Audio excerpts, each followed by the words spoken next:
Thomas Paine, Thomas Paine, Thomas Paine, Sam Adams, Sam Adams, Sam Adams, Benjamin Franklin, Benjamin Franklin, Benjamin Franklin. These men spoke up for what they thought was right.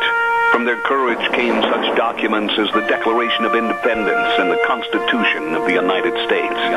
From their willingness to speak what was sometimes unpopular but right, we enjoy such liberties as freedom of speech, the right to keep and bear arms, and freedom of religion. There are those who still wish to oppress our freedoms, and there are still patriots willing to stand up and defend life, liberty, and the pursuit of happiness. Men like Zeb Bell, who honor our founding fathers and what they stood for. It's now time for Zeb at the ranch, speaking up and defending your freedoms. Brought to you by Magic Valley Les Schwab Tire Centers and all of the other great advertisers on the program. And now, Zeb Bell. With all the rain and the clouds, I thought I'd start off the week with a groaner. Here it is.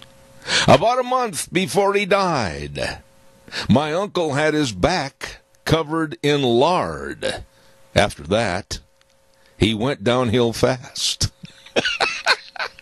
Sorry. Good morning, everybody. Here comes Kate Smith and God Bless America, followed by a Patriot with our Pledge of Allegiance on a Tuesday. Keep that in your mind. And a good morning to you. Everybody row your boat gently down the stream. I'm telling you, it's wet outside. Good morning, Zeb at the Ranch. And, of course, brought to you by our major sponsor, your Magic Valley Les Schwab Tire Centers, all 7 locations, serving you with the best of tires. And don't forget to stop in and see them today, along with some of our great advertisers like Burley Physical Therapy and Rehabilitation at 1263 Bennett Avenue, Suite 2 in Burley, helping you get back to being you. Right now, let's go to the phone line and have our Pledge of Allegiance. Good morning. Well, good morning, sir. Yes, sir.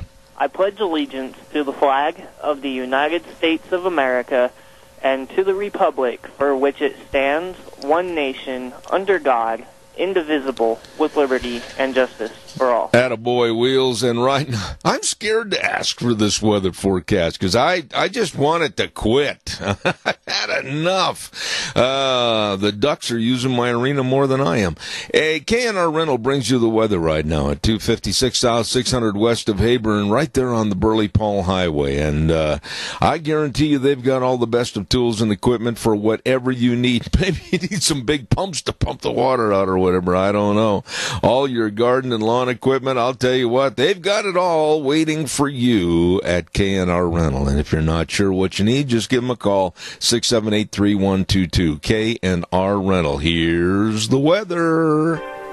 Well, it doesn't look like we're going to dry out anytime soon. Here's a look at your weather forecast, and we are expecting a chance of rain showers and thunderstorms off and on throughout the day, and it's going to be a little bit breezy, expecting a high of 65, 40% chance of showers for tonight with a low of 44.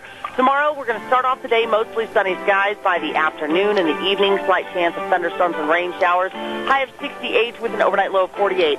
Reflect that for Thursday as well. Mostly sunny skies with a chance of afternoon rain showers and thunderstorms. High of 72. Pretty much the same for Friday as well with a high of 73. That's a look at your weather forecast for Zeb at the Ranch. My grandmother used to say, ay. Enough. Hey, the weather brought to you by K&R Rental. 256 South, 600 west of Hayburn. Right there, you can't miss them. They're on the Burley-Paul Highway. They get there early in the morning to serve you. And if you have questions, call Roger and the crew at 678-3122. Holy moly, don't forget Thursday is sale day at the Burley Livestock Sale Yard. Absolutely the best, and they work hard for you. You be sure and get a hold of them today. Burley Livestock Sale Yard. And don't forget Thursday sale day at 10:30, and of course that's the day of the sale. And for consignment information and finding out more about their great sale, call them at 678-9411. Merv May, Cade, Roggy, Lance, Udy, the sale that works for you. Burley Livestock Sale Yard, sale on Thursday at 10:30. Also, quickly, I want to remind you about our friends at Daryl's Cleaners at 1223 Albion Avenue in Burley.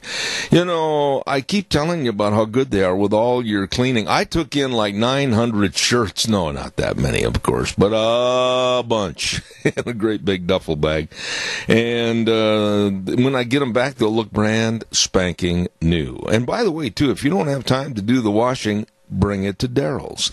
They will wash, dry, fold, and iron all your clothes, just like Mama used to do, at 1223 Albion Avenue in Burley. Daryl's Cleaners, you stop in and see them today. Big thank you to the lunch bunchers. Last week we had a fun lunch bunch at Denny's restaurant on Thursday. Thank you so much. Really enjoyed everybody being there. And of course, Denny's restaurant, 611 North Overland in Burley, and another location too at 291 Pole Line Road in Twin Falls. Wow. My wife really loves those strawberry crepes. They are really good. You're going to like all the menu choices, whether it's for breakfast, lunch, or dinner, at Denny's restaurant, 611 North Overland and Burley. Yup, it is the home of Zeb's Lunch Bunch. I urge you to stop in to America's Diner, Denny's restaurant. We've got a full plate of great people coming on the program this morning. At 9:06, a man that is so versatile at explaining what's going on with energy, and also political analyst Dan Perkins is going to be on the air. And then at 9:30, we've got author of Good Gun, Bad Guy, Dan Was. He is a very knowledgeable gun problem speaker, and he's going to be talking about how our Second Amendment going, and hopefully not gone. And then Dr. History is going to be on there at 10:06. Then, very interesting, United States Army Lieutenant Colonel Sargis Sangari will be back on the program talking about how shaky and quaky is the Middle East right now. So that's what's on the schedule for this morning. Ramsey Heating and Electric, caller, I'll be right there, don't go away. Ramsey Heating and Electric urges you to stop in and say howdy, just like Minnie Pearl. They've got all your heating, cooling, and electrical needs right there at Ramsey Heating and Electric, 2600 Overland Avenue in Burley. Number to call, they get there early in the morning at 7:30 to 5, Monday through Friday, 678-0459. The pros that have been serving you from Ramsey Heating and Electric for over 6 decades. Wow!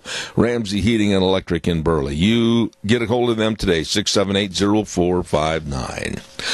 Caller, good morning to you. How are you? Good morning. If it's my turn, I can't hear very good this morning. Well, we'll have Wheels do a little adjusting over there. Joe, you're on the air. Go ahead, my friend. Today we're having mac and cheese, potato salad, the baker's delight, I guess, for dessert. It's still a secret. Okay. And what about yummy dessert? Do you have any idea what it's going to be? We'll call it yummy dessert instead of baker's delight. All right. Joe Taylor, the greatest spokesman in the world for the Senior Center on Overland. Hey, what happens? What do they do if they want to take out a meal and enjoy it in their office? I didn't hear that, so have a good day. Sorry about that. All right, Joe. Thank you very much. Joe Taylor, and talking about the Senior Center on Overland in Burley. And I know that it's $5, and call ahead, and they'll have it ready for you. All right, calls are welcome and appreciated. 436-2244, 1-866-927-4587. I want to mention a couple of great athletes that passed away over the last couple of days, and they were also really, really good people, too. One being Bill Buckner, and had an outstanding career in professional baseball and hit over 2,700 hits. Wow. And the last I heard, he passed away at 69. He was living here in the state of Idaho, I think over in the Treasure Valley area, but sad to hear that he passed away so early. Really, 69 is early in life. And then another one, and this one got to me a little bit. I got to share this with you. One of the great ones, if not one of the greatest in the NFL that I had a chance to meet and visit with years and years ago when I was in high school, and that was Green Bay Packer quarterback Bart Starr. Passed away at 85 years of age, had some severe health problems, stroke, heart problems, etc. I met him while I was in high school, and he was really a true gentleman, and he was the epitome of proving that an ordinary talent, and he was ordinary. He wasn't outstanding when he played for Alabama whatsoever. He was like the 200th draft pick. He proved ordinary can work hard and become extraordinary. And the Packers, through him and Lombardi, owned the 1960s era. And he was a Hall of Famer and a MVP. What a guy, Bart Starr. I just felt very saddened at his passing. Caller, good morning. You're on the air. Yes, good morning, Zeb. Yes, sir. Good morning. Good, thank you. Yes, Zeb, you might know a little more about this, but I believe there's a passage in the Bible that says something like, "Judge not, lest you be judged." That's right. Yeah, okay. The Democratic Party have been judging President Trump, Mrs. Trump, the boys, and probably even the rest of the Trump family. Now, I think maybe the Democratic Party is going to be judged by Mr. Barr, and I hope he really gives it to him. Well, I'm not saying that out of vendetta that I hope he gives it to them, like you said, Tony, but I just hope out of justice. I hope the law prevails, and it's not just a poke in the eye with a sharp stick. I hope that legally every single thing that he can do, he will do, and every kind of admonition or crime that they've committed, they will pay for. I think that this thing is going to open up a Pandora's box of wrongdoing all the way to the top of the Obama administration. That's how I think. Well, I think the time things are going to change for the better, and I hope it happens fast. Tony, it's got to. With the border crisis that we have and all the other crises that we're looking at and going through, whether it's North Korea or whether it's China, whether it's trade problems, whatever it might be, we've got to get this stuff taken care of and get on the main item of taking care of the American people.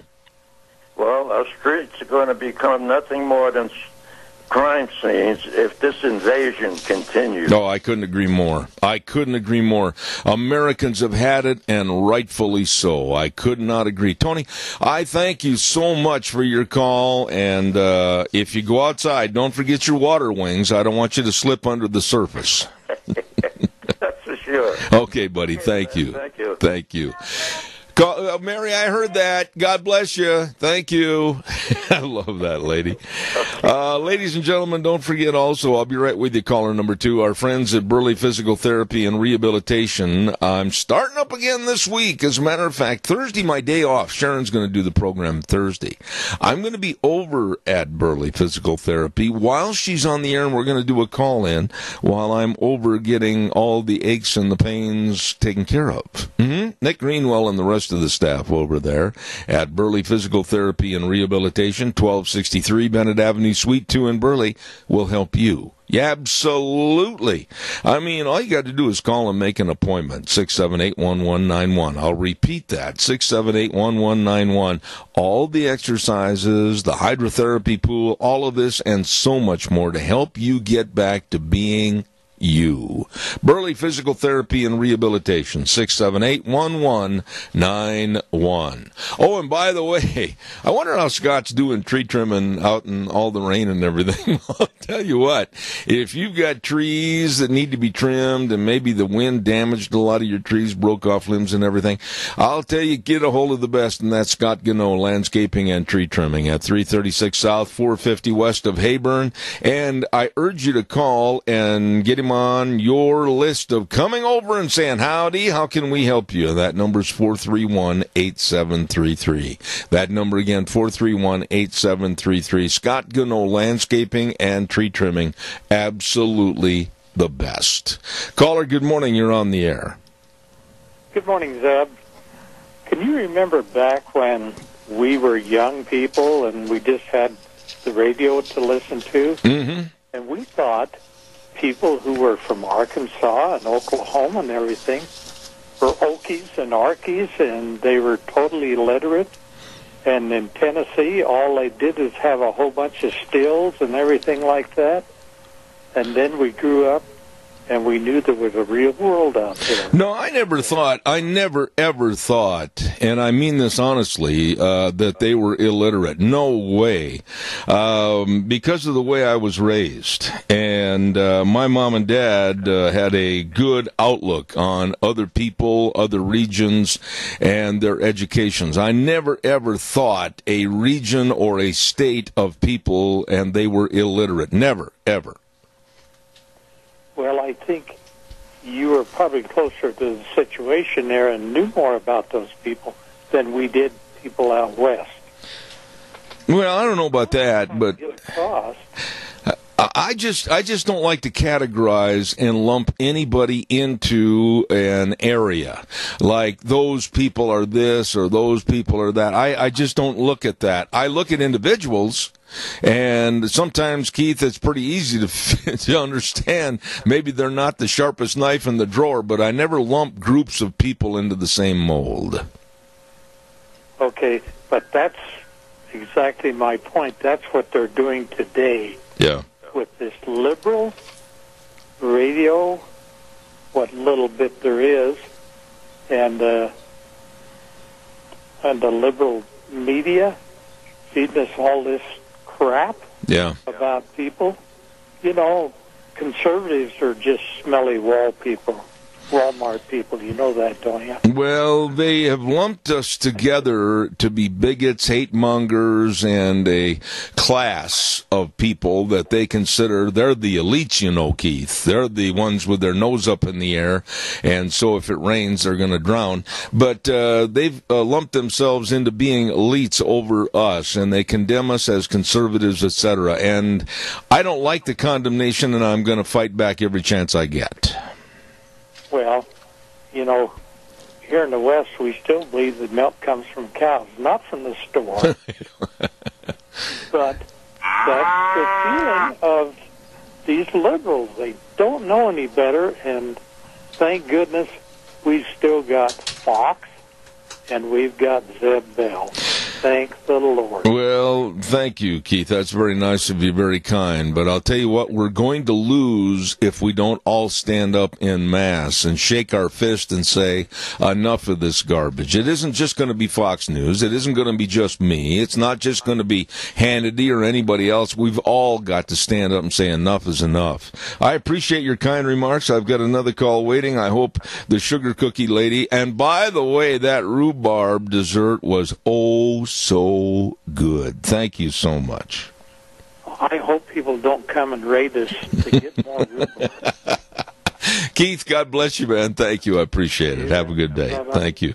Caller, I'll be right there. Don't forget Rain for Rent. I'll tell you, old Jake and the crew, they're waiting for this rain to quit, and they're going to get out there and help everybody. I tell you, you better call them and get on their list. Jake and the crew over at Rain for Rent at 134 South, 600 West of Paul. Number to call, 438-5065. I'll repeat that, 438-5065.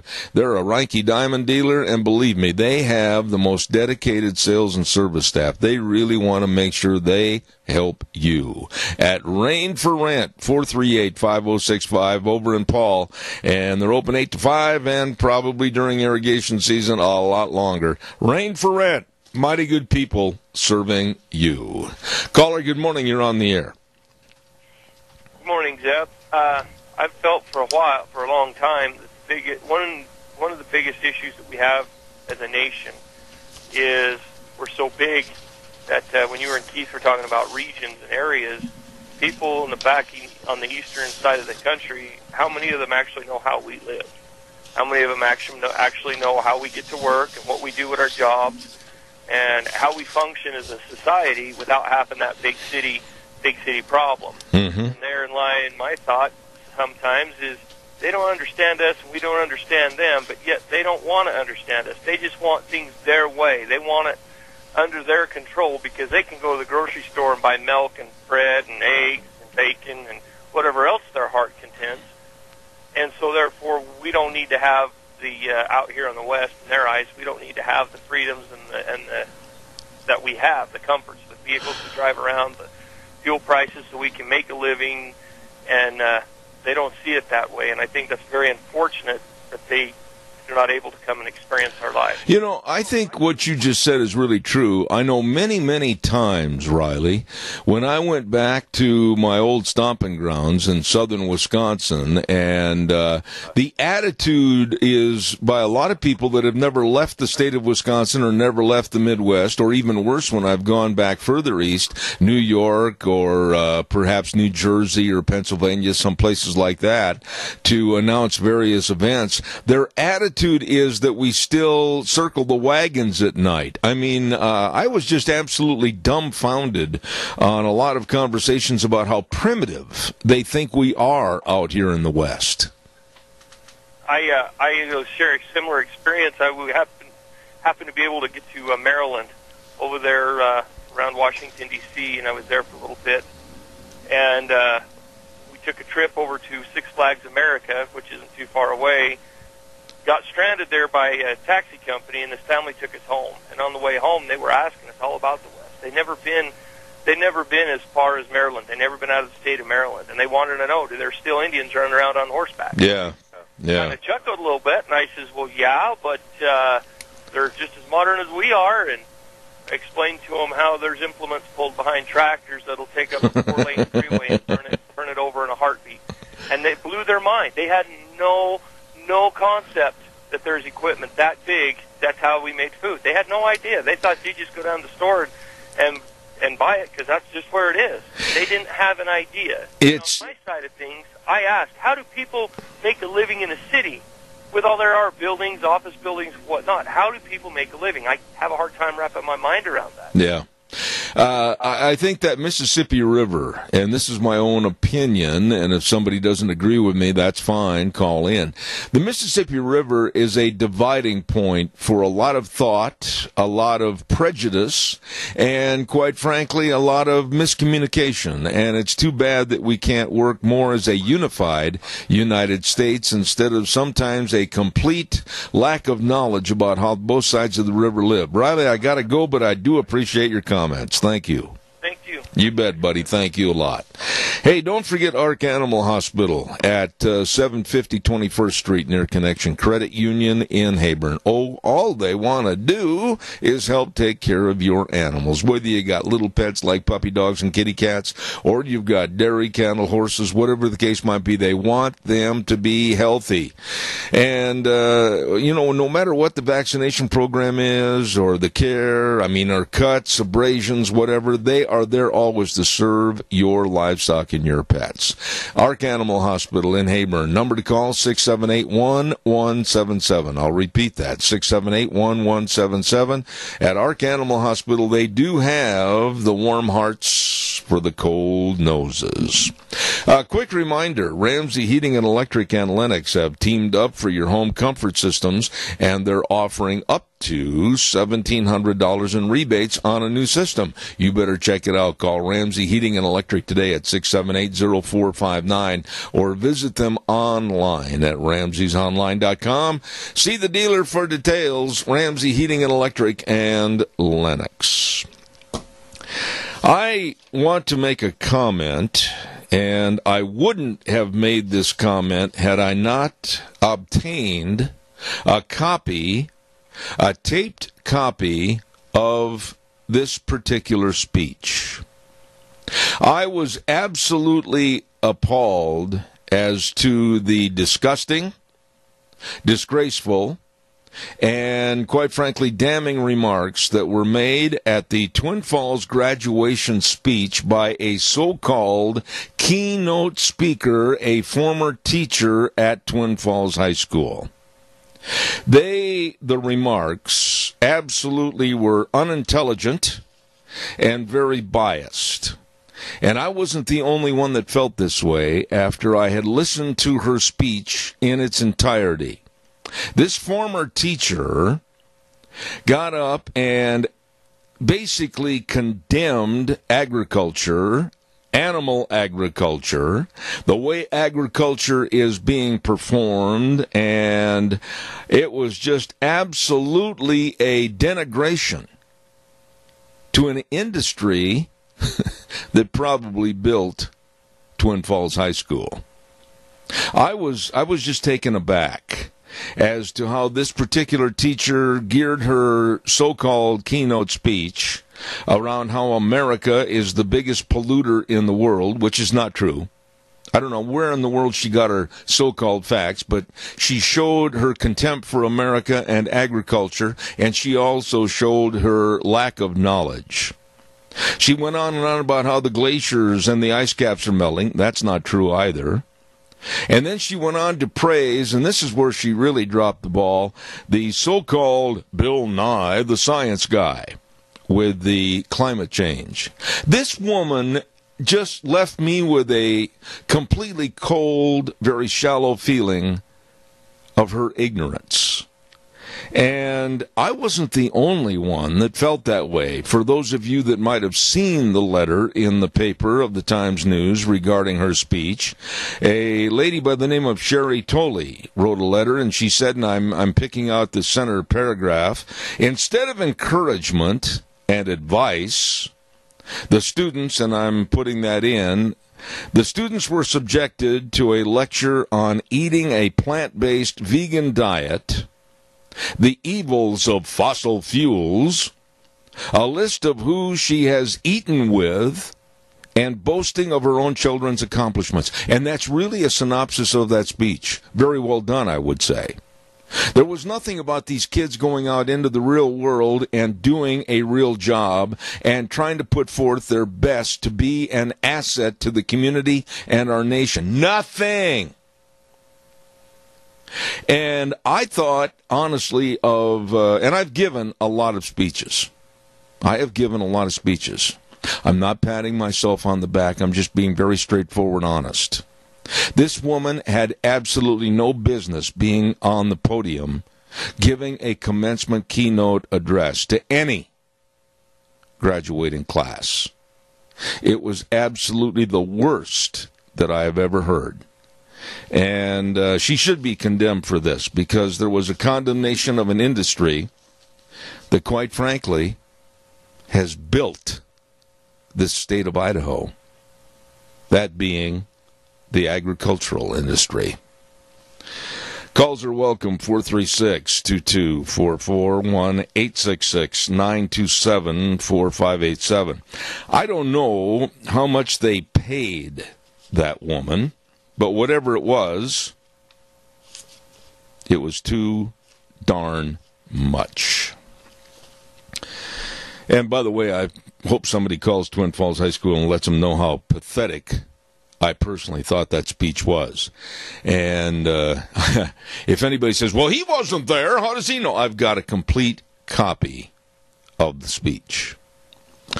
Calls are welcome, 436-2244, 1-866-927-4587. Barry Equipment and Rental, Sales, Service, and Parts, 3 locations to serve you. 159 West Highway 30, of course, in Burley. And they got a big sandbox right out behind. They can help you learn how to run the equipment. They've got another location, big location, at 465 Addison Avenue West in Twin Falls, and the Nampa location. For all the equipment you need to lift, dig, push, carry, whatever, they can help you, so I urge you to get a hold of them today. They've got all the Bobcats, all the shapes and the sizes. They've got all the Doosan loaders and excavators. Oh my, it's all there at Barry Equipment and Rental, Burley, Twin Falls, and Nampa. Caller, good morning. You're on the air. Good morning. Boy, I think that lady risked her life talking like that in the Magic Valley. Was she formerly from here? Yeah, she is a teacher. Believe me, I hesitate to give her name because I want to make sure on the name. That was a little blurred when I heard it, and I'm not sure. I think her name was a Mrs. Salisbury, and she is a former teacher at the high school. And when I heard this speech, and I listened to it in its entirety, I wish I could share the entire speech with you on the the air. But Chris, I think you, as a farm wife and a person that's been in agriculture all of your life, you would have sat back and just said, "Oh my goodness." Well, this just blows me away, because if she was a teacher in the Twin Falls School District, what did she teach? Because she obviously didn't get the other half of her education while she was here. Every thankful Idahoan is so glad for our wonderful agricultural industries, and our educated farmers are not just high school graduates. You know, Chris, most of them know a heck of a lot more than she does. Absolutely. And here's the thing that really struck me. I don't care if you're in the beef business, the dairy business, in the sugar beet business, potato business, whatever the case might be. It's probably all the dollars from agriculture as an industry that built these schools and helped promote the area. And then for someone to stand up there and give a commencement keynote address and condemn agriculture and talk about only having a plant-based lifestyle and condemn the use of the land for ag and go and say that America is the biggest polluter in the world, which absolutely is untrue. She didn't have her facts, and then she spent most of the time in the speech talking about her own children's accomplishments and honestly about some of the people that she's rubbed elbows with and eaten with. I couldn't care less. The woman is a farce, a phony, and should have never been paid for a commencement address. Well, I sure would have liked to have been a little birdie in the corner somewhere, because what kind of a response do you think those kids in Twin Falls gave her at the end of her address? You know, I can't answer that. A lot of them were not very enthusiastic. I agree with you, but I can't answer that because I never did see the crowd and I never did hear the emotions of the crowd. But it was one of the worst speeches for a keynote. Nothing was said positive about kids. Go out and utilize the assets that God's given you and go and attack with vigor any career that you want to choose and try to be the best you can be. Nothing like that. Well, I sure hope they don't invite her back to the Magic Valley again, or even get close to it, and we will pick our speakers for our graduates a little more carefully, because I think Twin Falls is as proud of their agricultural business as any other part of this state, and that was just a slap in the face. It was kind of interesting when I saw the tape that there was one man sitting on the dais that he looked very uncomfortable with her being there speaking. And I'm going to pursue this a little bit more. Next week, I have a gentleman coming on my program, and we're going to be talking more about this next week on, I believe, Wednesday, so don't miss it. Chris, appreciate your call. God bless you. Thank you. Well, thank you for letting the people of Magic Valley know. Believe me, I'll keep it up. Thank you so much. Okay. Thank you. Bye-bye. You know, I just absolutely, when I heard this, I had a call, and I'm going to be very honest with you, had a call from a dear friend of mine, and this good friend said, "My goodness, did you hear what happened at the Twin Falls graduation with the so-called keynote speaker?" And I said, "No, I had no reason to be there. I didn't hear it." Well, he said, "I have a copy of a tape, and I'm going to send it to you." And when I heard that speech, literally, I slammed my fist down on the desk, and I thought, how in the world could, in one of the largest agricultural areas in the world, here in the Magic Valley, could someone do and say a speech that would be that dumb? Calls are welcome, 436-2244, 1-866-927-4587. Don't forget our dear friends at Dino's Septic Service. And, of course, septic tank pumping and septic tank and drain fields installed, backhoe services, liquid waste removal, sewer and sink drain lines clean. In other words, they do the job that you don't want to do, and they do it very, very well. Dino Septic Service, they've expanded their business to better serve more people in southern Idaho. Number to call, 436-6526, or in Burley, 678-1638. With a big truck that says smells cargo on the way, Dino's Septic Service. Caller, good morning, you're on the air. Yes, thank you. The only thing I can see that coming out of this speech is the fact that you said she's a former teacher, but sadly, there probably are a lot of them still in our system, and we become so Californicated here in our area that the education system has got to be dedicated to making people understand what our living is here and help people survive. I have done many commencements, and the goal of a commencement address is to inspire these kids the minute they leave that door of the high school for the last time to go out and grab the world and just shake it, to do the best they can to be successful. None of that happened in this speech. All it was basically a denigration of America, calling us the biggest polluter in the world, and basically praising some of the people that she had met that were pseudoscientists or no scientists at all, like Bill Nye, and she pushed the green movement and condemned animal agriculture. I mean, it went on and on, Adrian. It was pathetic. I'm sure it was, but again, like I say, sadly, I'm afraid there's still a lot of teachers in our system, according to some family members I have that are teachers in our system here. In fact, one of them has quit because she's so disgusted with the things they're teaching and what they're required to teach and not allowed to teach, that it's really sad that something has to be done. I agree with you. And Wheels over at the station, turn her up a little bit, Wheels, so I can hear you. You got to ride the game, buddy. Go ahead and repeat that last part, Adrian, please. No, I just say we have to stand up and protect our children. We have to find out what they're being taught in these schools and come forward and fight against it. And too many people and parents, I know they're all busy trying to make a living, taking 2 and 3 jobs just to survive, but they've got to be involved in what their children are being taught and put their foot down. You know, let me ask you this, and you've been around agriculture all of your life. Isn't it really stupid, to use a very simplistic word, stupid, to stand up in the middle of one of the largest agricultural areas in the world and condemn it? That's pretty stupid, is it not? Well, it is, and I don't know, she's way out in left field with a lot of the other constituents of hers, but just again, we have got to just get involved and find out what's being taught to our young people. I see this in my great-grandchildren, some of the things they come home and tell us.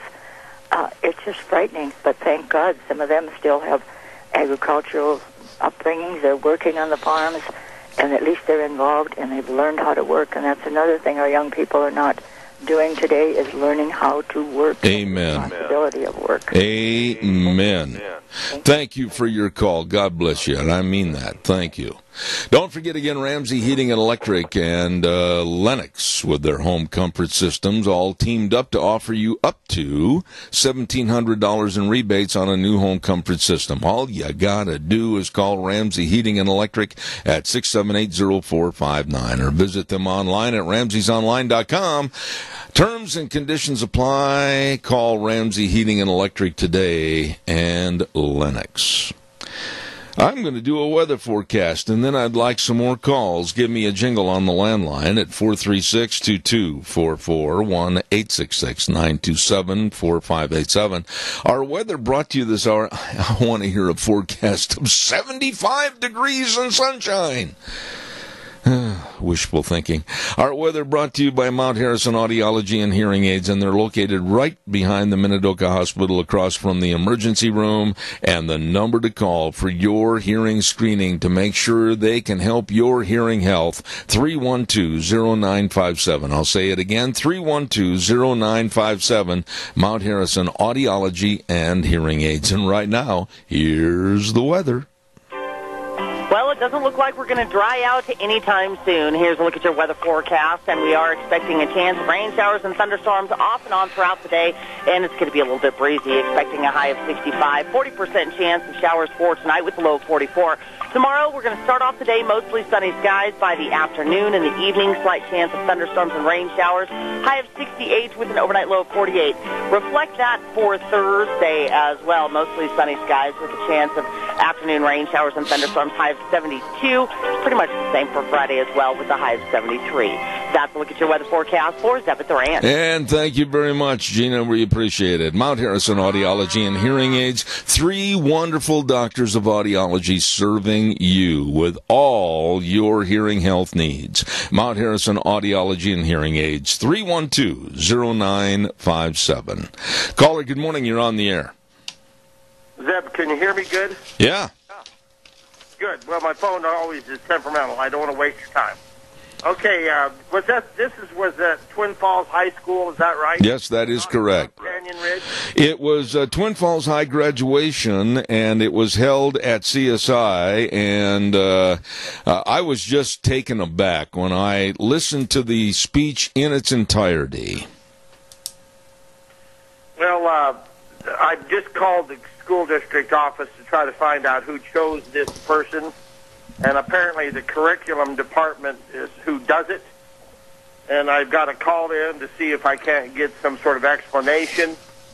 Because when we allow these types of things to occur, and this kind of information is fed to our young people who grew up here, this makes a person question their parents and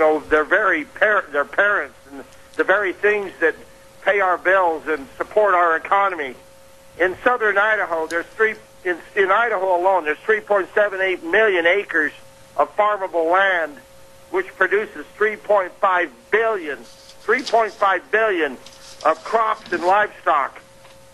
Now, I wonder if this keynote address knows this. Can you imagine if we didn't have ag in Idaho? What would we do? Chobani would have to close because they wouldn't have any milk to make yogurt. You know, that Chobani is such a good, company, and I love them to death. Well, let me interrupt you there, Randy. Wait a minute. Let me make a point right there, because I think what you just said is a point that needs to be elaborated on. Companies like Chobani should absolutely be livid over this keynote address that was given by this woman, because she absolutely denigrated agriculture. And I urge you to go to the Times News Sunday edition and look at the letters to the editor. And that letter by a nice lady by the name of Sherry Tolley is in there, and she amplifies every single thing I said about this keynote speaker. And there it's in print with somebody else seeing it and saying it. This kind of mindset about condemnation of America and condemnation of agriculture and the condemnation about America is such a big polluter, the biggest polluter in the world, all of this kind of garbage, it doesn't create a mindset of go out and achieve. It makes these students feel like, whoa, man, what kind of a bad dude is our country? And that's the last kind of an attitude you want at a graduation keynote address. Well, the very thing that the backbone of the economy is ag, and they're over here questioning it. If America didn't have farmers that were free market capitalists and allowed to go out and do what they do, the world would be starving worse than it is. Absolutely. We feed one farmer, on an average, feeds 165 people. And you can see, we do not, without the American farmer producing what he produces, the rest of the world would be starving worse, because nowhere on earth is there the productivity and efficiency of the American farmer. You got it. And just what we do here with our water and how we are so, tell me that we're not environmentally, we ought to be given an award for what we're doing with this recharge, because nobody else is doing it. No, I agree with you. The whole gist of this problem is that, A, this woman was totally totally unqualified to give a keynote address at any commencement exercise. Number 2, she did not have her facts straight, and she did not do a check on some of the things that she made allegations on about America being the biggest polluter in the world and how we need to be ashamed of ourselves, etc. Listen, I'm telling you, if you're going by my house or something in the next couple of days, I will play the tape for you and let you listen to it. It's disgusting, it's demoralizing, and this woman absolutely should have never been behind the podium. Well, I will find out one way or another how she was chosen, and I'm going to find out from this person here, and I guess I could give out the number. The Central School District office in Twin is 733-6900. Yep. And this bitch should be seriously questioned. I have relatives that go to Twin Falls High School, and I'll tell you what, this is unacceptable. And if we stand here and allow it to occur under our own noses, we deserve what we get. Amen. Listen. Let me tell you, how many of those children in that commencement exercise are thinking that the very area they live in is some sort of a, environmentally, that we're environmental terrorists, whatever you want to call it. There were 240 graduates. And multiply that times the family members, the aunts and uncles, the grandmas and grandpas and everything, to hear a speech that absolutely was a worthless speech and didn't do anything to inspire, but it just tore down. People should not be subjected to that during a high school graduation. Randy, anything you find out, I'd appreciate letting me know. Thank you so much. I'm on this. I know I got tons of work, but this is worth finding out about. Absolutely. Thank you. I appreciate it. I tell you what, somebody said to me over the weekend, "Are you going to talk about that?" And I said, "Absolutely."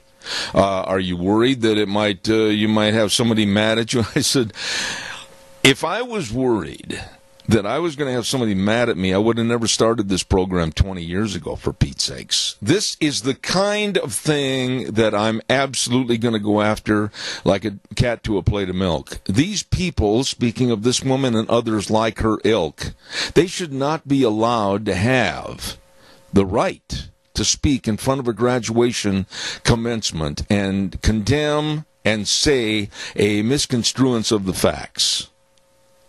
This is absolutely wrong. I'd like to give a good word right now for our Magic Valley Les Schwab Tire Centers and all 7 locations serving you with the best in tires, many of which are on sale right now. And I'm looking at one, the Open Country HT, for your pickups and SUVs. Oh boy, on sale, smooth running, quiet ride, absolutely. You need to get in there and check out all the tread designs, all the sizes, all the tires for your cars, pickups, SUVs, horse trailers, boat trailers, whatever. And heavy on the boat trailers, you might have to put that boat someplace. Anyway, don't forget to give them a call or stop in to any one of the 7 locations, along with the best in brake service, front end alignment, shocks and struts and batteries. All of this and more with Lane and Rupert, Dave on Blue Lakes and Twin, Mike and Buell, Mike and Jerome, the Twist family in Paul, Daniel on Poline in Twin Falls, and Trent on Overland in Burley, your Magic Valley Les Schwab Tire Centers. Caller, good morning. You're on the air. I've got a minute and a half left. I'll make it real short, Zeb. Simply, you don't bite the hand that feeds you. You know what, Earl? That sums it up right there. You don't bite the hand that feeds you. Agriculture has made this state great. Agriculture has probably put the bricks and the mortar together for any and all the schools, let alone Twin Falls High School. And I'm sick and tired of people denigrating it, tearing it down, and treating it like it's a has-been. Well, the transets of about 30 years ago that were coming in here about recreation and tourism bothered me quite a bit, Seb. I didn't like how that was being pushed over our agriculture in our state. But the likes of what's coming in here is not going to respect what built this state. That's right. I agree with you, Earl, and I thank you for your call up on the mountain. By the way, how's the rain up there? You getting a lot of it this morning? My ark just sunk. Earl, God bless you, man. I got to run to the news. Thank you. I didn't have an insurance policy on it either, so I'm upstream without a paddle. All right.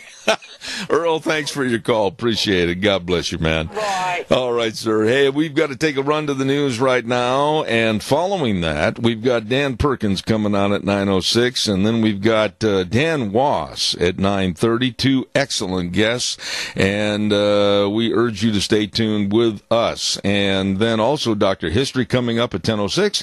And then Sargis Sangari, United States Lieutenant Colonel, that's going to talk about the real volatile Middle East at 10:30 this morning. All of that on Zeb at the Ranch. Wheels, take it away. It's all yours.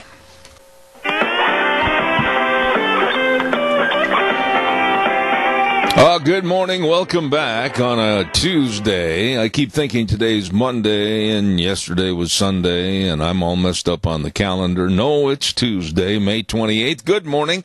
And, of course, Zeb at the Ranch brought to you by our major sponsor, your Magic Valley Les Schwab Tire Centers, all 7 locations serving you with the best of driving tires. You stop in and see them today. Along with some of our great advertisers like Burley Physical Therapy and Rehabilitation at 1263 Bennett Avenue, Suite 2 in Burley, helping you get back to being you.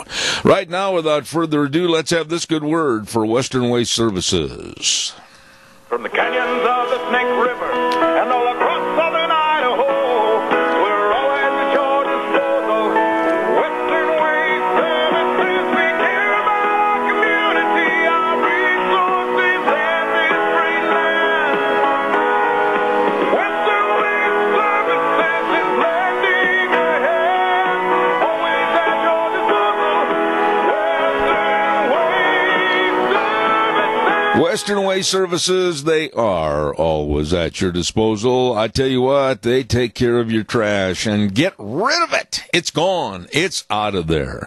Absolutely. I urge you to call them, get on the route service, and once a week that great big truck will be there. Get your garbage, wave goodbye. Call them today. Get on that route service. 734-6969. Western Waste Services, always at your disposal. Once again, a reminder, Ramsey Heating and Electric and Lennox teamed up for the home comfort systems, and they're offering up to $1,700 in rebates on a new system. Check it out today. Call Ramsey Heating and Electric at 678-0459. Terms and conditions apply. See the dealer for details. Ramsey Heating and Electric and Lennox. Real quick, I want to remind you, too, the Minnecasia Auto Collectors 33rd Annual Car Show is going to be this coming weekend, June 1st and 2nd at the Cassia County Fairgrounds. Tomorrow, Jimmy Flowers is going to be on my program. We're going to be talking about that and giving you some tickets, too. Don't forget that. Also, a quick reminder about Hanson Mortuary at 710 6th Street in Rupert with Joel Heward, the manager, his family, and his staff serving you. And when there's the passing of a loved one, they always provide the families they serve the best possible support and comfort, and always upholding the highest ethical standards and unquestioned integrity. I urge you to remember that number. I urge you to call 436-5636. Again, 436-5636. Hanson Mortuary in Rupert, and Joel Heward also serving you and your family at Morrison Payne Funeral Home on East Main in Burley. Next Monday, we're going to have that special gardening show, the lovely Miss Vicky at Vicky's Country Gardens on the Burley-Paul Highway, answering all your gardening needs and questions. Don't forget, that's at 10:30 on Monday, right here on Zeb at the Ranch. Right now, without further ado, let's go to a good friend of ours on this show, and that is, of course, an author and political analyst down in Florida. Dan Perkins, how are you? I'm fine, Zeb. How was your weekend? Wet.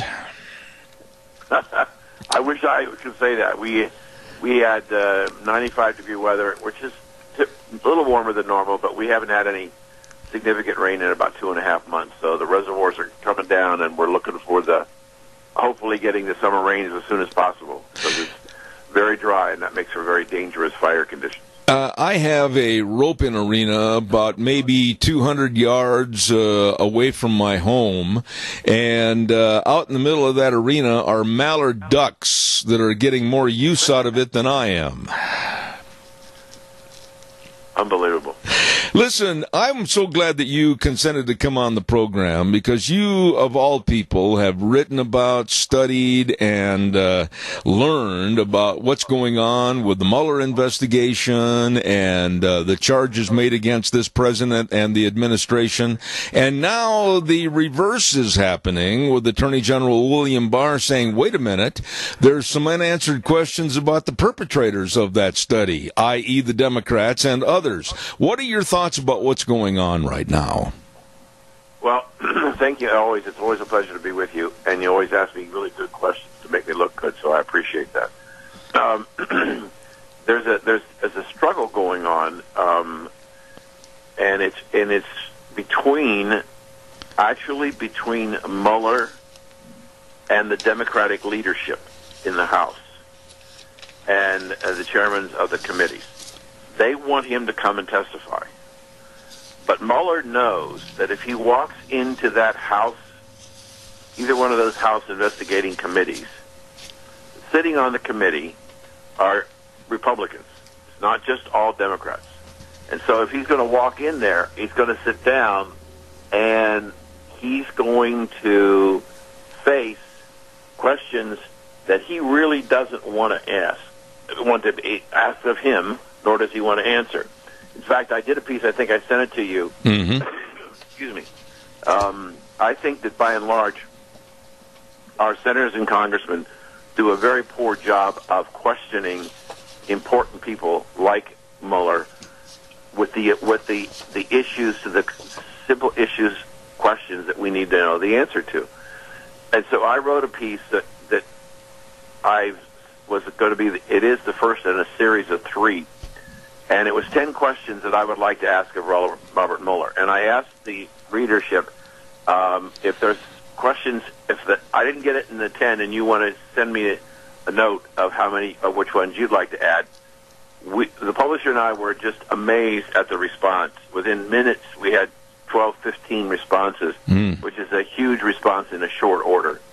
The challenge is that Mueller doesn't want to be asked the one question that he doesn't want to be asked, which will be clearly or hopefully should be asked by the Republicans. When did you find out that the dossier was applied for with false information? And that's the question he doesn't want to answer, because if he answers it truthfully, it becomes very difficult for him to talk about, well, I never really raised that question, because then his investigation credentials and his team's credentials will really come into suspect. So he doesn't want to go there, because he doesn't want to have to face that question. Because if he answers the question the way what we're hearing it actually happened, when Comey turned over the file, he should have said there's nothing here. And as a result, when the record is now showing that one of the senior Justice Department officials indicated to all the senior people in the FBI and the Justice Department that the document was basically unsubstantiated and shouldn't be used for FISA warrants, this is Bruce Orr, it was done anyway. And so there is evidence that a representative of the Justice Department warned the other executives that this document was not verifiable and shouldn't be used in a FISA warrant. So, depending upon how Mr. Mueller answers the question, could blow wide open, the investigation of the House, the Democratic House, because there's nothing there.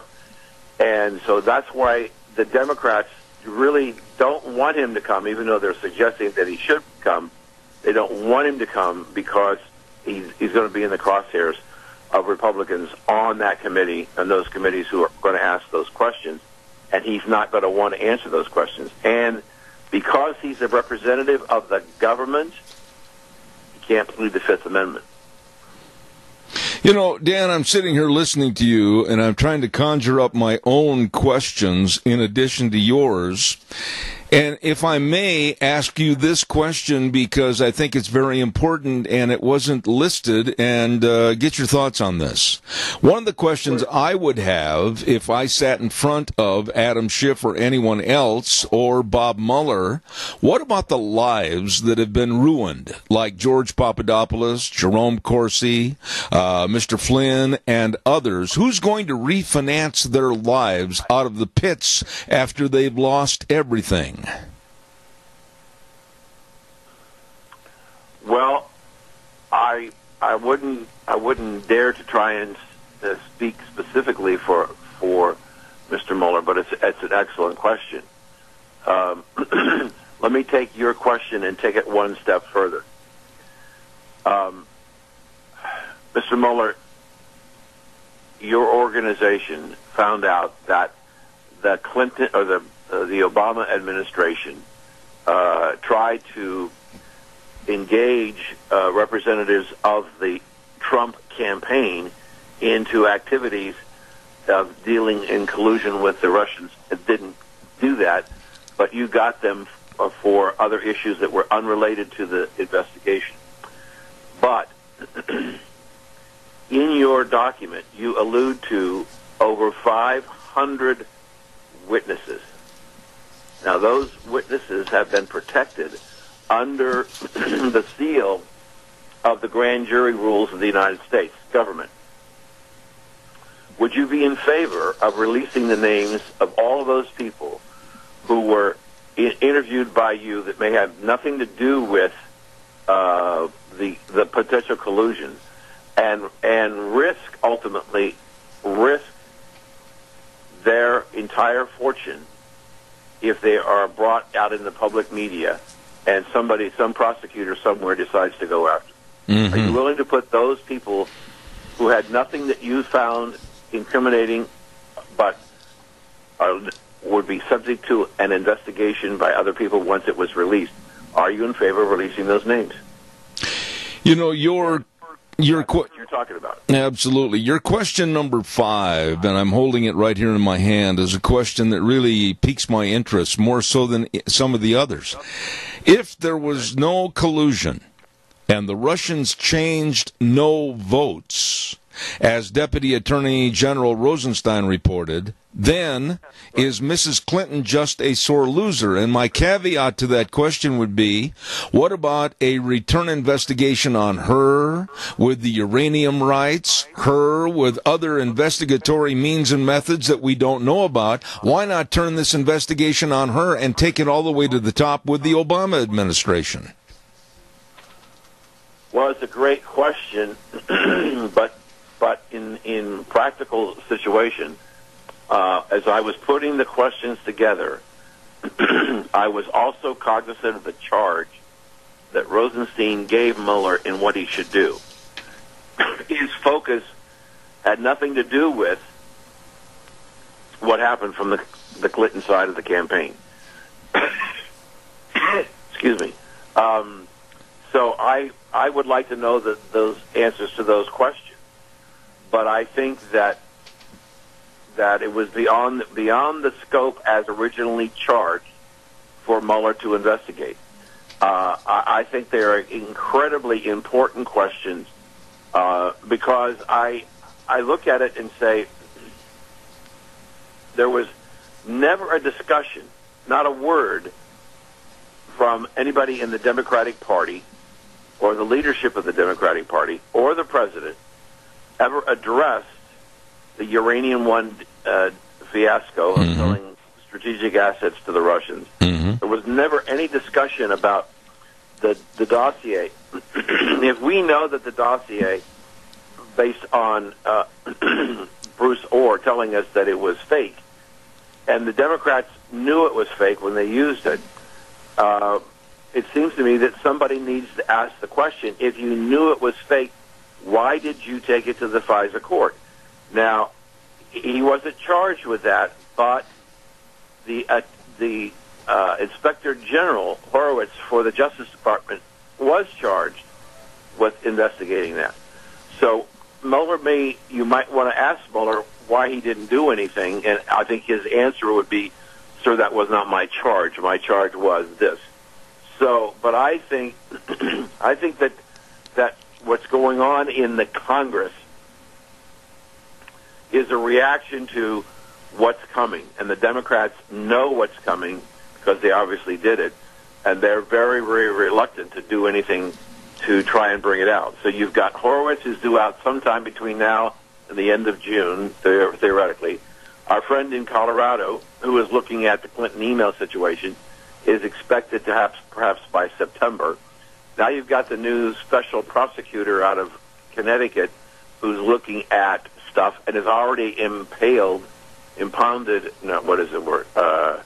set up a federal grand jury and has subpoenaed documents and some witnesses not known to anybody. And then the crowning thing, which I think will come out just before primary season next winter, will be the release of what Barr has found out. Mm-hmm. Each one of those is going to put another nail in the coffin, and it's going to show just how corrupt, dishonest, manipulating, and anti-American the people involved in this to the highest level. When I wrote the piece about the indictment by the grand jury of the president, people thought when they started reading I was talking about Trump, and at the end they found it wasn't Trump at all. It's Barack Obama. When you look at all of the senior people in the administration of Barack Obama who were involved in various aspects of what was going on, to assume that the president didn't know is a huge false assumption. Right. So at some point in time, I don't know whether it's after the first piece comes out or when other reports will come out, but somebody's going to start asking the question, what did the president know, when did he know it, and what did he do about it? I believe that we're going to see the potential before the 2020 election. There's going to be an indictment of Barack Obama for obstruction of justice. And I believe that Mr. Trump will let it play out. There'll be a huge outrage and outcry on the parts of the Democrats and certain black leaders. You can't do this to the first black president, and the justice is blind. Remember, the lady with this balance scale has a blindfold on. She can't see whether you're black or white or male or female. She tries to interpret the law based on what the law says. And then I said in the article, I believe that at the last minute, Donald Trump will pardon Barack Obama. And so there's a lot of drama that's going to happen between now and the primaries for the presidential nomination. Let me ask you this. And I'm very concerned that, in reality, that the Democratic Party will disintegrate. And we will be back, we will have basically a functional one-party government, and that's being the Republican Party. I find it difficult based on what I expect to hear from these various reports. If I could just give you an example for just one moment. Absolutely. We're talking about Hillary Clinton and Bill Clinton, how they amassed a $250 million fortune by playing the opportunity game when she was Secretary of State. And he was speaking on behalf of the Clinton Foundation or whatever. $250 million, okay? Joe Biden's son in China did one deal for $1.4 billion. $1.4 billion. And he did another deal for $1 billion in Ukraine. So, as crazy as it sounds, Biden makes Bubba and Mrs. Bubba look like pikers.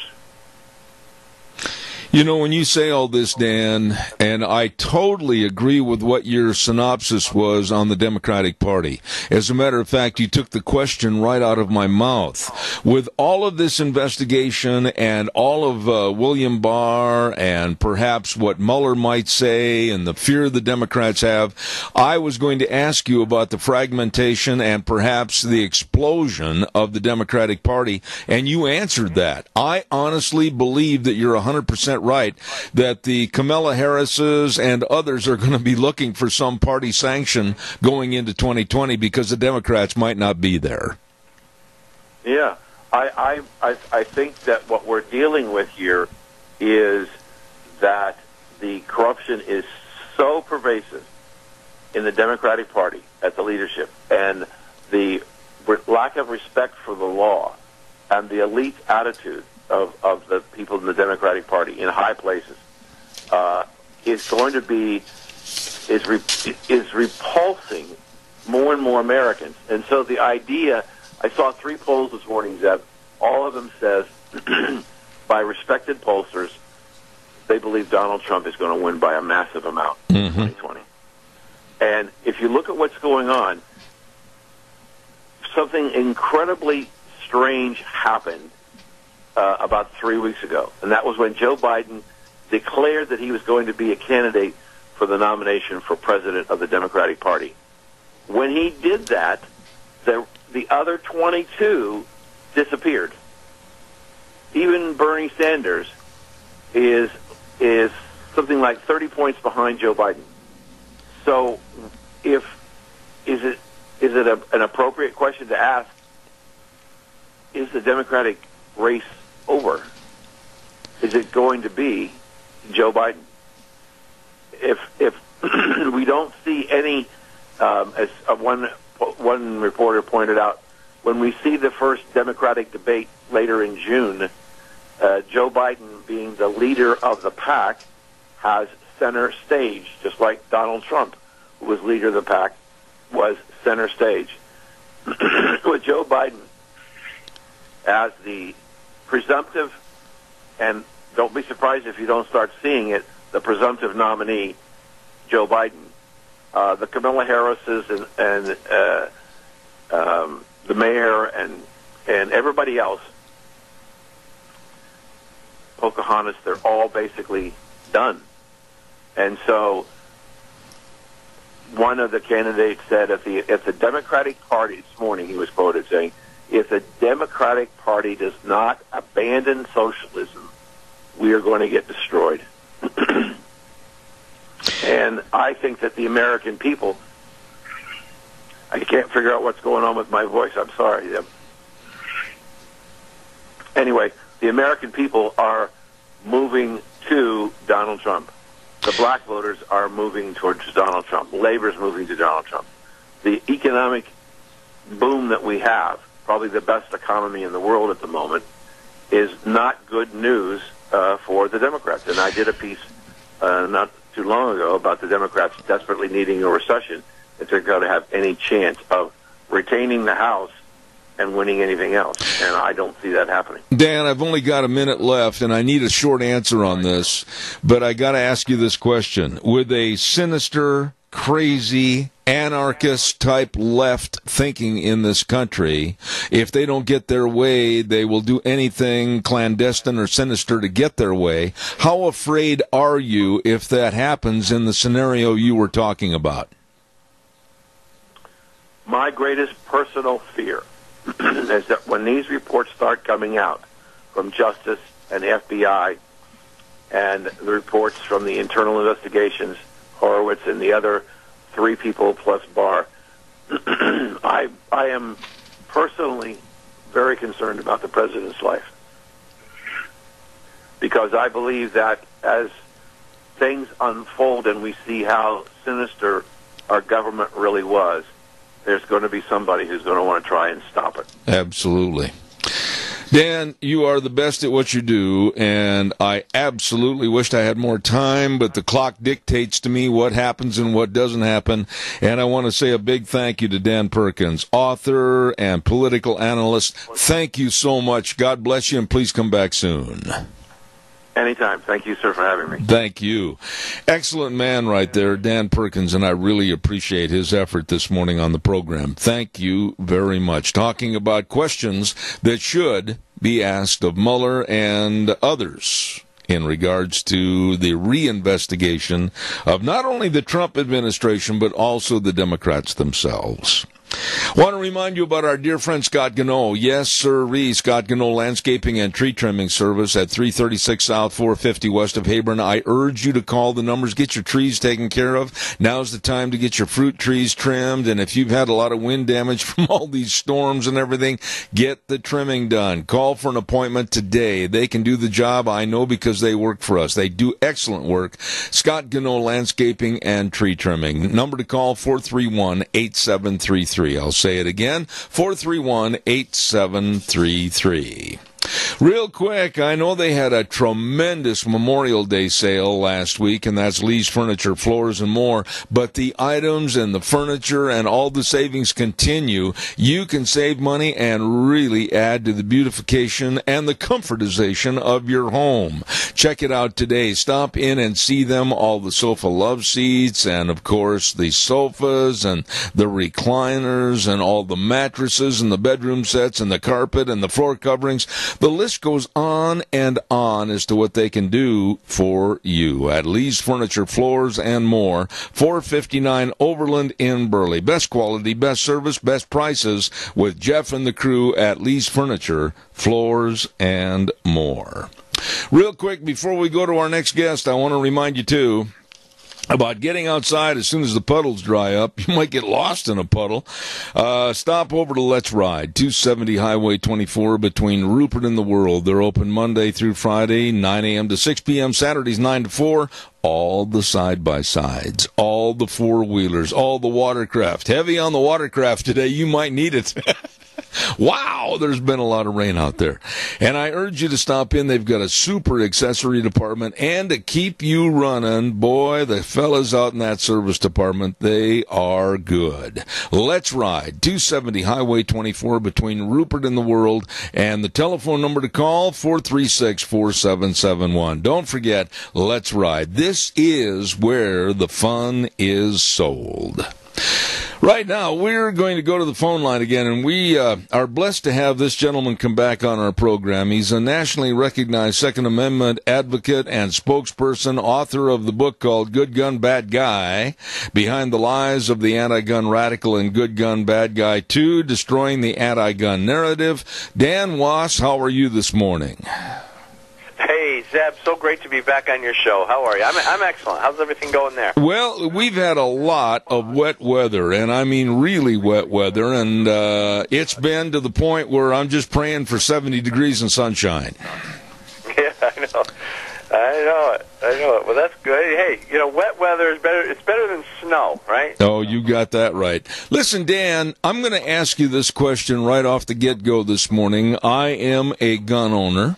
I believe in protecting my property and my family because out in a rural area, the county sheriff's department is not expected on my part to be there at the drop of a hat. So I am going to be my sole responsible area of self-protection. What's going on in this country that we see little by little these certain gun groups come in and say they're going to erode the Second Amendment and my right to protect myself? Where are we on these issues? Well, there are issues all over the country. There are laws or bills being presented and all sorts of stuff going on all over the country. There's some bad and some good. I mean, some of the good news is we're up to 17 states now which have declared their freedom from the government and have decided that they're going to be constitutional carry states. In other words, no need to ask the government for a permission slip to carry a gun. So that's some of the good news. Some of the bad news is there are, I think, about 13 states with red flag laws, which means that judges can send police departments to your house to confiscate your guns without due process. So there's some really good stuff going on, and there's some really bad stuff going on. It will always be like that, and luckily we real Americans fight we fight them back, and we push them back every time they present some law that's going to, violate our Second Amendment right. So then we have to think about, how does this all happen? How is it that there are people on the left in our country who believe that restricting good people of their rights is going to help solve the problems of human violence? They've been convinced of this stuff, and they're leveraged by fear of guns, an irrational fear of guns, and they're also leveraged by this anger and hatred that they create toward gun owners. It's unjust. It's not validated, but they do hate us because they've been taught that we're recklessly and intentionally putting them in danger, which is, it's not true at all. But that's the mindset, and those people, unfortunately, move forward and they create legislation. They vote for politicians who want to take away rights, and the politicians know that if they're running for office, they can appeal to the people who are already scared of guns by telling them, vote for me, and I'll make these scary guns go away. Mm-hmm. So, unfortunately, we have a very deranged, illogical thing going on here in our society, and we have to start dissecting it, explaining it, and help people see what's really going on. Dan, let me ask you a question, and I'm certainly not trying to paint you into a corner on this question, but I need an answer because I don't know. When, in American history, did we as Americans lose the right to carry a gun? I mean, Daniel Boone, Davy Crockett, Jesse James, everybody else in this history, all through our history of the American West and America in general, they had the right to carry a gun. When did we advocate that we can't have a gun to carry? Yeah, I mean, that's a good question, and these things happen gradually.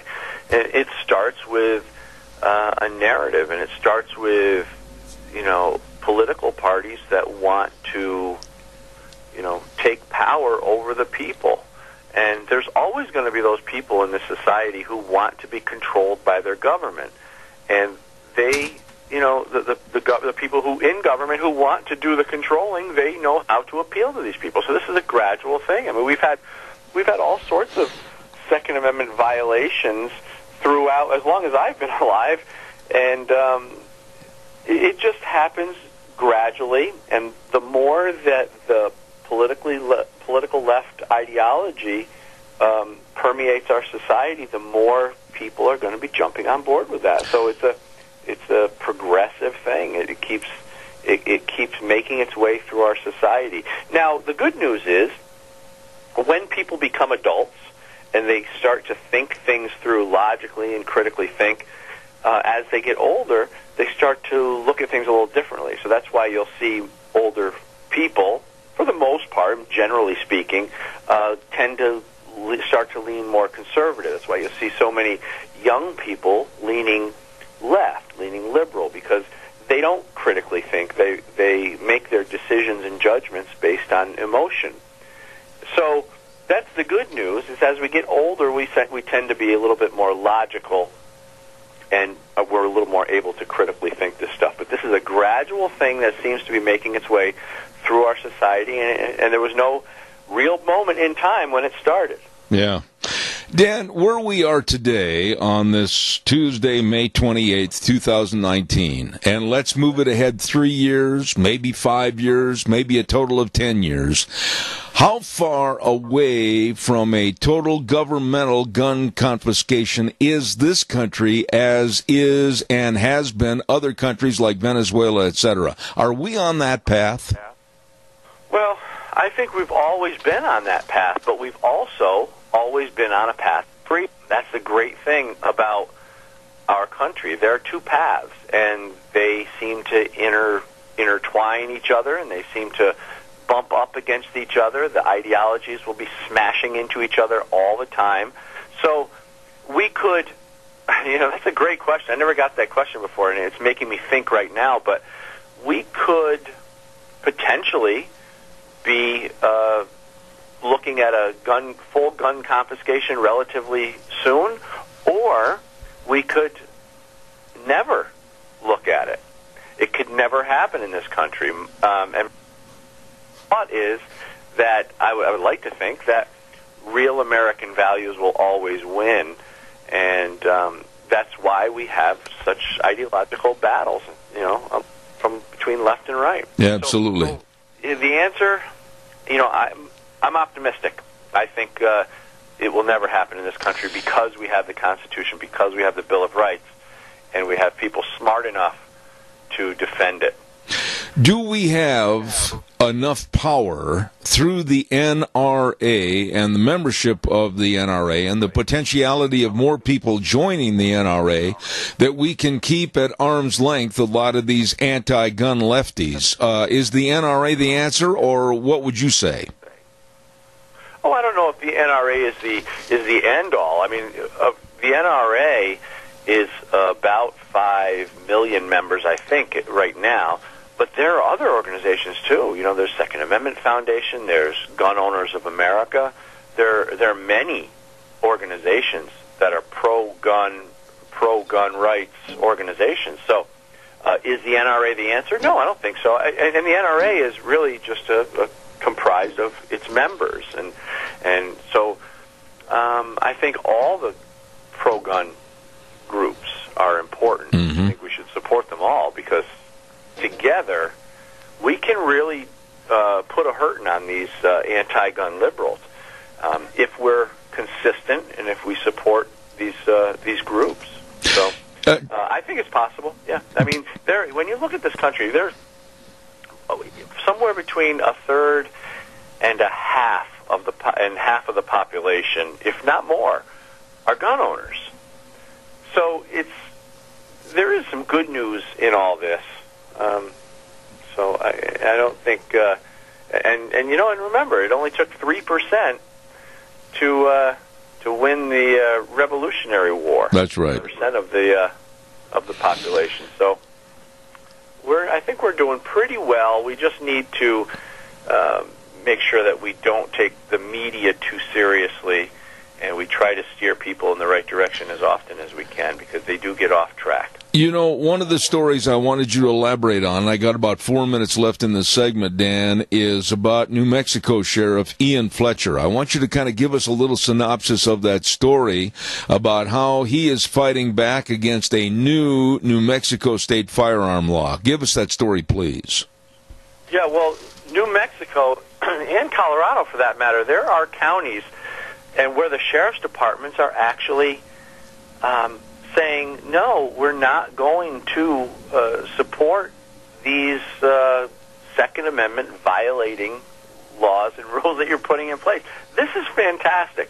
When sheriff departments realize that what they're doing is they're being leveraged to implement penalties on people when they're unjust and they're not they violate the rights of those people. The good, honest people in the sheriff's departments, they say, no, we're not going to do it. So it should make people smile a little bit that we do have patriots left in this country, and I'm proud of those guys. Tell us a little bit about your books, if you would, please, Dan. Well, I've got you on the air before I have to let you go. Good Gun, Bad Guy. Explain those a little bit to my audience. Sure. Good Gun, Bad Guy, Behind the Lies of the Anti-Gun Radical, and Good Gun, Bad Guy 2, Destroying the Anti-Gun Narrative. Well, the first book was written to kind of explain the mindset of the anti-gun people, the thought process. How do they get that way? How is it that, amidst all the data and statistics that goes against their anti-gun argument, how do they continue to hold on to that belief? What happens in their brains, in their minds, that keeps them on that anti-gun side of the conversation? I talk about all the strategies, all the tactics, the mindset, the thought process, and who we're dealing with. That's Good Gun, Bad. And the second book, Good Gun, Bad Guy 2, talks about the media's involvement and how they play a role in influencing the thought process of people and how they can change the thought process and the belief structures of people when it comes to the topic of guns. So goodgunbadguy.net, goodgunbadguy.com, and people can also search Good Gun Bad Guy on Amazon for the books. But that's kind of a little bit of a synopsis. Let me ask you a final question here, Dan, in regards to the deep state. Excuse me, choked. In regards to the deep state and all the undercurrent of money and power that is going into the media to make gun owners look like the bad guys in Dodge City. What about the deep state? What about all this money? And what about the media's involvement? How can we turn this thing around? Well, it's the narrative, and if we, excuse me, if we can gain leverage over the media narrative, we would be able to show people the truth. And what's happening is, right now, conservatives and Republicans don't really have a grasp on the large areas of media in the country. So the Democrats are taking advantage of that. And that's their biggest tool, because if you can tell somebody something, the same thing over and over every single day, regardless of whether or not it's true, they will start to believe it, and they will start to support you. And the more they talk about how bad Donald Trump is and all this terrible stuff that they make up about our president, it doesn't matter if it's true or not. When people hear it every day, they start to hate him. And I was joking with my wife the other night. I said, boy, if I watched CNN all the time, I'd hate Trump too, because the entire messaging is all about how he's such a bad guy. And it's not true. None of it's true. But when you're sitting there and you're taking in, you're consuming that all the time, you can't help it. So deep state, well, as far as the government deep state, I don't want to comment too much on that stuff, because a lot of it is, I don't know. But I can talk about the media. And I do see very clearly how the media manipulates the mindset of the people. And the media is definitely an arm of the Democratic Party. Absolutely. I wish you well with your books, but quickly tell us, where can your books be obtained? Thank you, Zeb. I appreciate it. Thanks for having me on. My books can be found at goodgunbadguy.net or goodgunbadguy.com, or searching Good Gun Bad Guy on Amazon. All right. Dan, please come back. I really appreciate all the information you give us regarding guns and our Second Amendment. Dan Wass, God bless, and come back soon. Thanks, Zeb. Anytime. All right, sir. Thank you very, very much. Very nice man right there that understands the value of our Second Amendment, and we'll have him back in the future. Right now, I've got to jump into the weather forecast. Old Wheels is over there. He can't wait to tell us about the weather and more rain, I bet.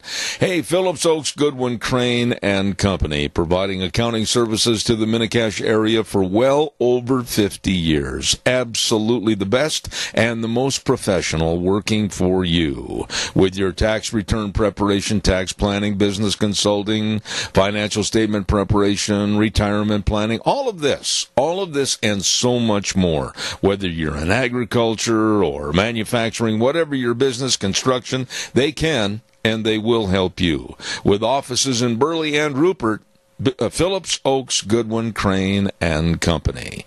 Right now, here's the weather. Well, it doesn't look like we're going to dry out anytime soon. Here's a look at your weather forecast, and we are expecting a chance of rain showers and thunderstorms off and on throughout the day, and it's going to be a little bit breezy, expecting a high of 65, 40% chance of showers for tonight with a low of 44. Tomorrow, we're going to start off the day mostly sunny skies. By the afternoon and the evening, slight chance of thunderstorms and rain showers. High of 68 with an overnight low of 48. Reflect that for Thursday as well. Mostly sunny skies with a chance of afternoon rain showers and thunderstorms. High of 72. Pretty much the same for Friday as well with a high of 73. That's a look at your weather forecast for Zeb at the Range. And thank you, Gina. Phillips Oaks, Goodwin, Crane and Company, the professionals in accounting services to this area, and they have been for over 50 years. Offices in Burley and Rupert, Phillips Oaks, Goodwin, Crane and Company.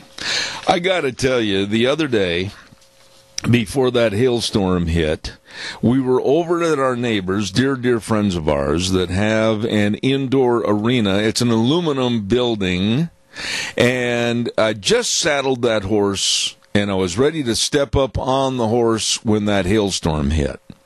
Now, for those of you that have ever been a horseback in a metal building when the hailstorm hits, many things, interesting things, can happen. Fortunately, I had not stepped up yet and got aboard, and the horse just absolutely lowered his head and his eyes bugged out and his ears laid back, and that hailstorm had him just mesmerized in one place. I'm not sure what would have happened if I'd have been up on top of him. That was one heck of a storm for quite some time. It lasted about 35 minutes, and it was wet and a lot of hail. I got pictures of hail out in front of my barn, as a matter of fact, about 3 inches deep. And just hasn't been very pleasant weather as of late. Calls are welcome, 436-2244, 1-866-927-4587. Don't forget our friends at Cameron and Siemens Insurance, Highway 24 in Rupert. Oh, they really care about your coverage on life insurance and your health insurance. And if you have any questions, please get a hold of them today and make an appointment. They're dedicated and very responsive to your needs. Number to call, 436-4424. I'll repeat that number again, 436-4424. Cameron and Siemens Insurance, Highway 24 in Rupert. Really good folks. I saw an interview the other evening, and it absolutely brought tears to my eyes. Not ashamed to admit it. Martha McCallum was interviewing a veteran, a soldier, that had almost given his all for this country. He was burned beyond recognition. He'd lost his ears, had burned off. His hands had burned off. And he'd lost his legs in a terrible IED accident over in Afghanistan. And I watched this man. He's had over 100 surgeries, and more are planned. But in the gist of the conversation with Martha McCallum, this man, with a smile in his voice, burned beyond recognition, was very, very proud to have served this great country, America. And it made me think that little clip of about 7 minutes of interviewing this veteran without any legs, without any hands, and a human face that was gone, it made me think that every one of our school kids, every one of these millennials that condemns and damns America, everyone on the loony left that hate America, they should see and talk to this man that was so proud to have served his country, America, and he literally lost everything but his life. These crybaby loons that don't have any respect for this country, these crybaby loons that don't have any respect for our military and what they're doing, they are absolutely obscene. And I, for one, would like to see it become mandatory that every one of these school kids has to listen, learn, and talk to veterans that have put their lives on the line. There has to be some kind of a reaffirmation or installation of pride in America, because I'm certainly sick and tired of all the negativity against our red, white, and blue. Calls are welcome, 436-2244, 1-866-927-4587. Back in the Midwest, especially in what's called Tornado Alley, which runs all the way through the center portion of this great country and going right up into my home state, my old home state of Wisconsin, used to live in what was called and is still called Tornado Alley. Those people back there have really been suffering with some very ill effects, adverse effects of the tornadoes, and homes, businesses, everything lost and torn apart in Oklahoma, over in El Reno. I know that area very well. I've got a lot of friends that live in that area, and in Missouri, and now this morning they woke up in Ohio to the same problem. Our thoughts and prayers, and I mean this, our thoughts and prayers need to go to these people and let them know that we really care. Coming up next hour, we've got Dr. History. And here he's just walked down the hallway of my home, and he's visiting with my lovely bride. And then at 10:30 this morning, we're going to have United States Army Lieutenant Colonel Sargis Sangari on our program, talking about the Middle East and how volatile that is.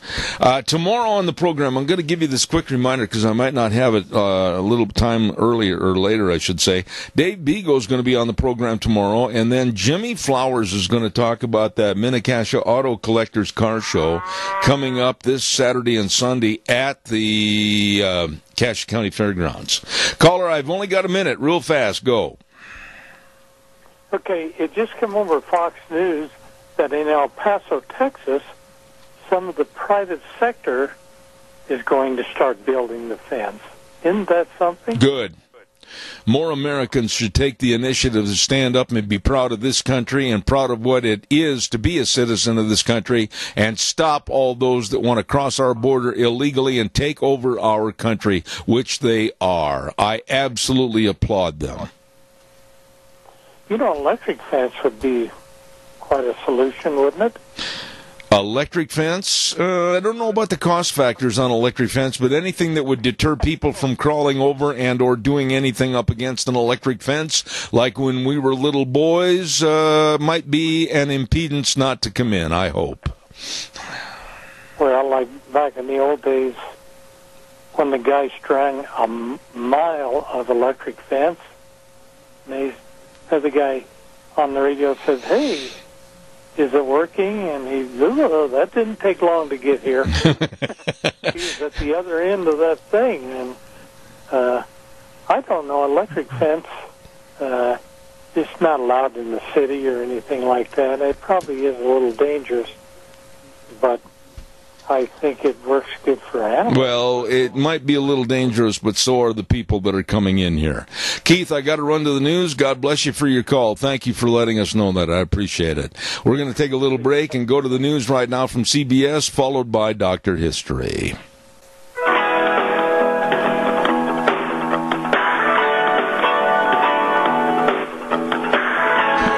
We were visiting, as we normally do, here in the studio with my dear friend, Dr. History. Want to remind you, too, Ramsey Heating and Electric and Lennox, all teamed up for your home comfort systems, and they're offering up to $1,700 in rebates on a new system. You better check it out. Call Ramsey Heating and Electric today at 678-0459, or visit them online at ramseysonline.com. Terms and conditions apply. Don't forget, Ramsey Heating and Electric and Lennox, serving you. Also want to remind you, too, on Thursdays we have school days in Cache County, and it's brought to you by our dear friends at A Child's World, 1308 Overland in Burley. They've got all the wee ones' clothing and the furniture and all the games and the puzzles and the toys, and they've got for us older folks the Cherokee's uniforms. You know, those outfits really are comfortable to wear around the house, let alone wearing those in the hospital areas. So check it out today at A Child's World. 1308 Overland in Burley, bringing you Cache County School Days on Thursdays at 10:10. Here he is in all of his radiant glory. I didn't recognize him when he came in the studio this morning because he is dressed as Mike Nelson from Sea Hunt. Remember that old TV show? Yeah, well, I think maybe it's because the moss. You got your snorkel on and everything. Yeah, this the moss morning. growing over my ears, man. It has been wet. Can you believe this weather? Yeah. And we're actually, I just told you before we started, I'm going to talk a little bit about something that happened many years ago right here where we're at. Really? So we'll get, hopefully we'll get to that. Okay, tip your mic up just a there. touch. That's perfect. How's that? Okay. You are A1 perfect. I've only been doing this for 5 years, Zeb. You'd think I'd learn. No, that's fine. That's an old mic. Yep. So, first of all, last week we talked about mental illness, and I just want to thank some of the people that sent me some comments on my webpage. I appreciate your comments, so thank you. So today I'm going to step out on a limb and say that I'm going to bet nobody's heard of these guys, and sure enough, there's always somebody who's going to write to me and say, yeah, I know about these brothers. Okay, their name is Kolb, K-O-L-B. I went to college. One of my roommates. No, seriously. Really? One of my roommates was Jerry Kolb. Well, this could be their relatives. Oh, okay. Maybe. All right. I'm serious. Okay, well, we'll check that out. So their names are Ellsworth and Emery, the Kolb brothers. So, long before the Grand Canyon was a national park, it attracted some pretty colorful characters. Men went in there and dug for ore. They built trails and camps, and later these guys guided tourists and were noted for their gift of, you might say, colorful storytelling, around a campfire. Did they enhance the facts? Oh, I'm sure they didn't. Everything was absolutely true. The point is, the Kolb brothers went way beyond colorful. They were the real deal, genuine explorers. They explored every corner of the Grand Canyon on foot, in saddle, by boat, and actually even from an airplane. And this is for real? Yeah. Yeah. So in 1922, when aviation experts declared it impossible to land a plane in the canyon because of treacherous updrafts, Ellsworth, one of the brothers, hired a stunt pilot, climbed aboard as a cameraman, and proved them wrong when they set down in their inner canyon at a place called Plateau Point. Uh-huh. So he proved this, and this was back in 1922 when aviation was still, pretty young. Pretty. Yeah. Yeah. But it was Kolb's astonishing journey down the Green and Colorado rivers in 1911, 1912 that actually made him famous. I see. So, everybody's heard of John Wesley Powell. Mm-hmm. He first rafted these waters in 1869, and in the next 4 decades, there's only a few men that succeeded, and there had been a bunch of them that had died. Let me ask you about that, because when you talk about rafting those rivers, way back then, without the innovative and scientific equipment or the life vests and everything, the safety. Ooh. Yeah. Well, so here's the Kolb brothers with really no boating experience. The Kolb brothers spent nearly 4 months in deep river canyons, traveling 1,100 miles. They navigated 365 large rapids and who knows how many smaller ones. They became just the 26th and 27th men to accomplish this feat. Wow. Now, Ellsworth, one of the brothers, would go on the next year to complete the journey following the Colorado all the way to the ocean. And he was just the fourth expedition to do that. So he did it all the way out. Yeah. Now, the Kolbs not only survived their river trip, but shot some amazing moving picture. Clear back then, there was actually movie cameras. And that film would become the longest-running movie of all time, playing at their studio from 1915 until 1976. They actually had movie film. But when the Kolbs weren't filming history, they were making it. Now, the biggest beneficiary of the Kolbs' work was the Grand Canyon itself. So President Theodore Roosevelt, a Kolb friend and occasional house guest, had used the Antiquities Act to designate Grand Canyon National Monument in 1908. Now, the Kolb pictures and motion picture and the lectures sparked a big interest in the canyon. The August 1914 issue of National Geographic was all about the Kolb brothers. The entire issue was filled with their words, photos detailing their life at the Grand Canyon and their river trip, and it increased attention and, of course, growing tourism. The numbers shifted the political landscape, and then they changed it from the Grand Canyon National Monument to the Grand Canyon National Park. So they were a lot more than just hot air. Oh, yeah. I'll explain how a lot of the things they did in the canyon. Yeah. So that happened. It was changed to a national park in 1919 by President Woodrow Wilson. So Ellsworth, he was the older brother. Now, the story says he never saw a horizon he didn't like. He left Pittsburgh home, his Pittsburgh home, in 1900. He had $2 in his pocket. He rambled westward, working as he went. He manned a snowplow at Pikes Peak. He swung a pick and a shovel on the roads of Yellowstone and Yosemite. He served as a carpenter's helper in San Francisco. He signed on with a freighter bound for China. But before he shipped out, he decided to take a little look at a big hole in Arizona called the Grand Canyon. Oh, my. So he was going to go to China, but he thought, I've got a little time here. I'm going to just go over there and see what this... And that was 100 years ago almost. Yeah. In the 1900s, early 1900s. Anyway, so Ellsworth hired on with the Santa Fe, so he could travel east to a town called Williams, which is a town that was about 60 miles south of the Grand Canyon. From there, now I told you he only had a few dollars, nearly broke. He walked the tracks on a spur line to the canyon for 50 miles. Then he finally flagged down a train, and he was able to ride a little farther on the train. Can you imagine how lonely and desolate Arizona was back then? Oh, nothing for miles. So anyway, the Santa Fe ran the first train to the South Rim on September 9th, 1901. And Ellsworth Kolb got there just a few weeks later, and both arrivals would significantly impact the history of the Grand Canyon. Oh, be. So Ellsworth, he fell in love and forgot all about going to China, and he quickly landed a job chopping wood at a place called the Bright Angel Hotel, which I question if that's still in existence, maybe. Anyway, when he wrote home, he told his younger brother stories about this amazing canyon, and Emery was intrigued because he'd been studying photography as a hobby. Okay, so Ellsworth is the older brother. Emery is the younger by about 5 years. I see. So, like I say, 5 years separated the two Kolb boys, as well as a difference in personalities. Emery was more practical, more careful, cautious. He tended to be more intense than the easygoing Ellsworth. Ellsworth, he'd just go do anything, anytime, anywhere. But they were inseparable. They had a lot of fun together. They, as you can imagine, they got into a little trouble and adventure growing up as young boys would. Nothing too serious. So now with Ellsworth living on the edge of one of the world's greatest photo opportunities, it seemed only natural to pursue this artistic calling. So in 1902, 2 years later, Emery traveled west to join his brother. Okay. So the bulk of the Kolb brothers' business was photographing mule riders as they rode down the canyon.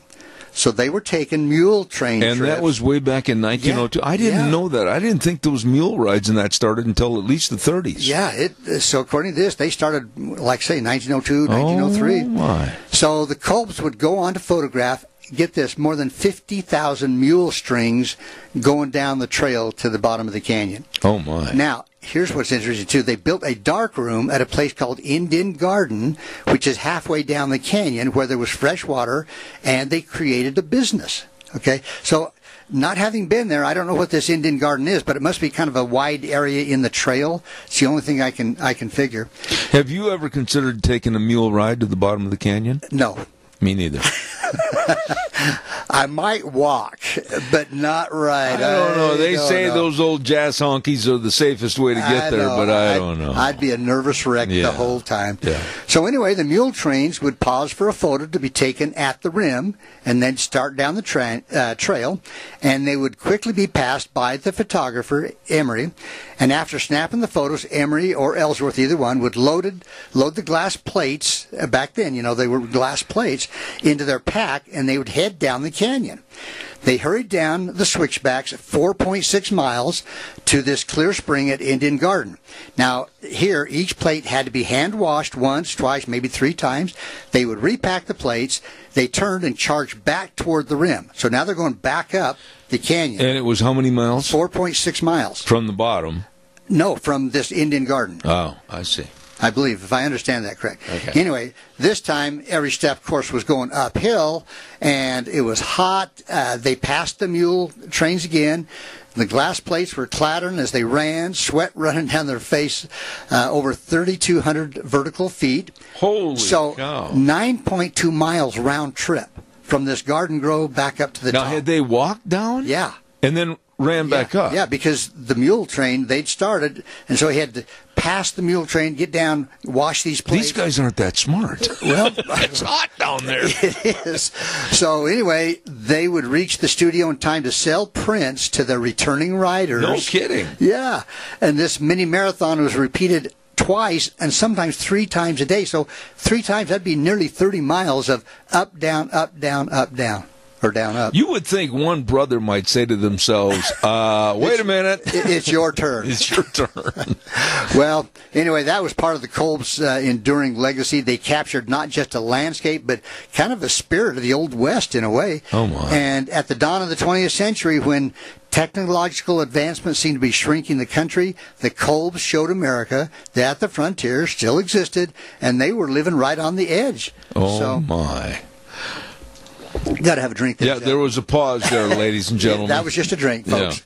Yeah. Anyway, wild places now could be reached, but it took daring and nerve, and they were just the camera slingers to pull it off. Their mule photos were mementos, but their canyon portraits were amazing souvenirs. I'll bet. Now, Zeb, you've heard of the selfie. Yes. Okay. Well, the Kolb's invented this. Oh, really? Back in the early 1900s. The Kolb's invented the selfie. They put themselves into a lot of their photographs as markers of the dangers of the Grand Canyon. And sometimes they are there to provide a way to measure how big things are. So, a lot of times if you see a picture of, like, say, a big rock or something, and you see a man standing there, and he looks like he's about 1.5 inches tall, then you get a perspective of how huge whatever it is, the canyon or the mountain or whatever. So if they wanted to check the depth, they watch somebody falling over the rim or something. See how long it takes to reach the bottom.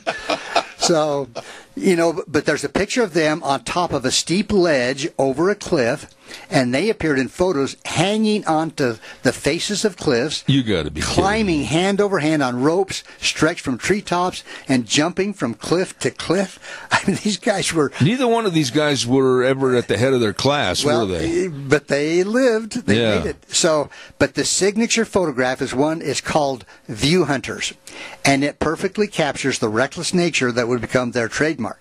So here's what that picture was. Ellsworth would straddle a high crevice with a slender tree trunk stretched between the gap. Okay, so picture this. You got cliff over here, a big gap, and then another cliff, maybe 15 feet across. Yeah. Okay, so Ellsworth would sit on that tree. That was across the gap. Uh-huh. Now, far below him, Emery is dangling in midair. Far below, clutching a rope with one hand and a camera in the other, and he's going for the impossible picture as Ellsworth holds the rope tight. Really, you got to question, when these brothers were sitting alone, maybe with a bottle of Jack Daniels or whatever, where did they come up with this goofy idea?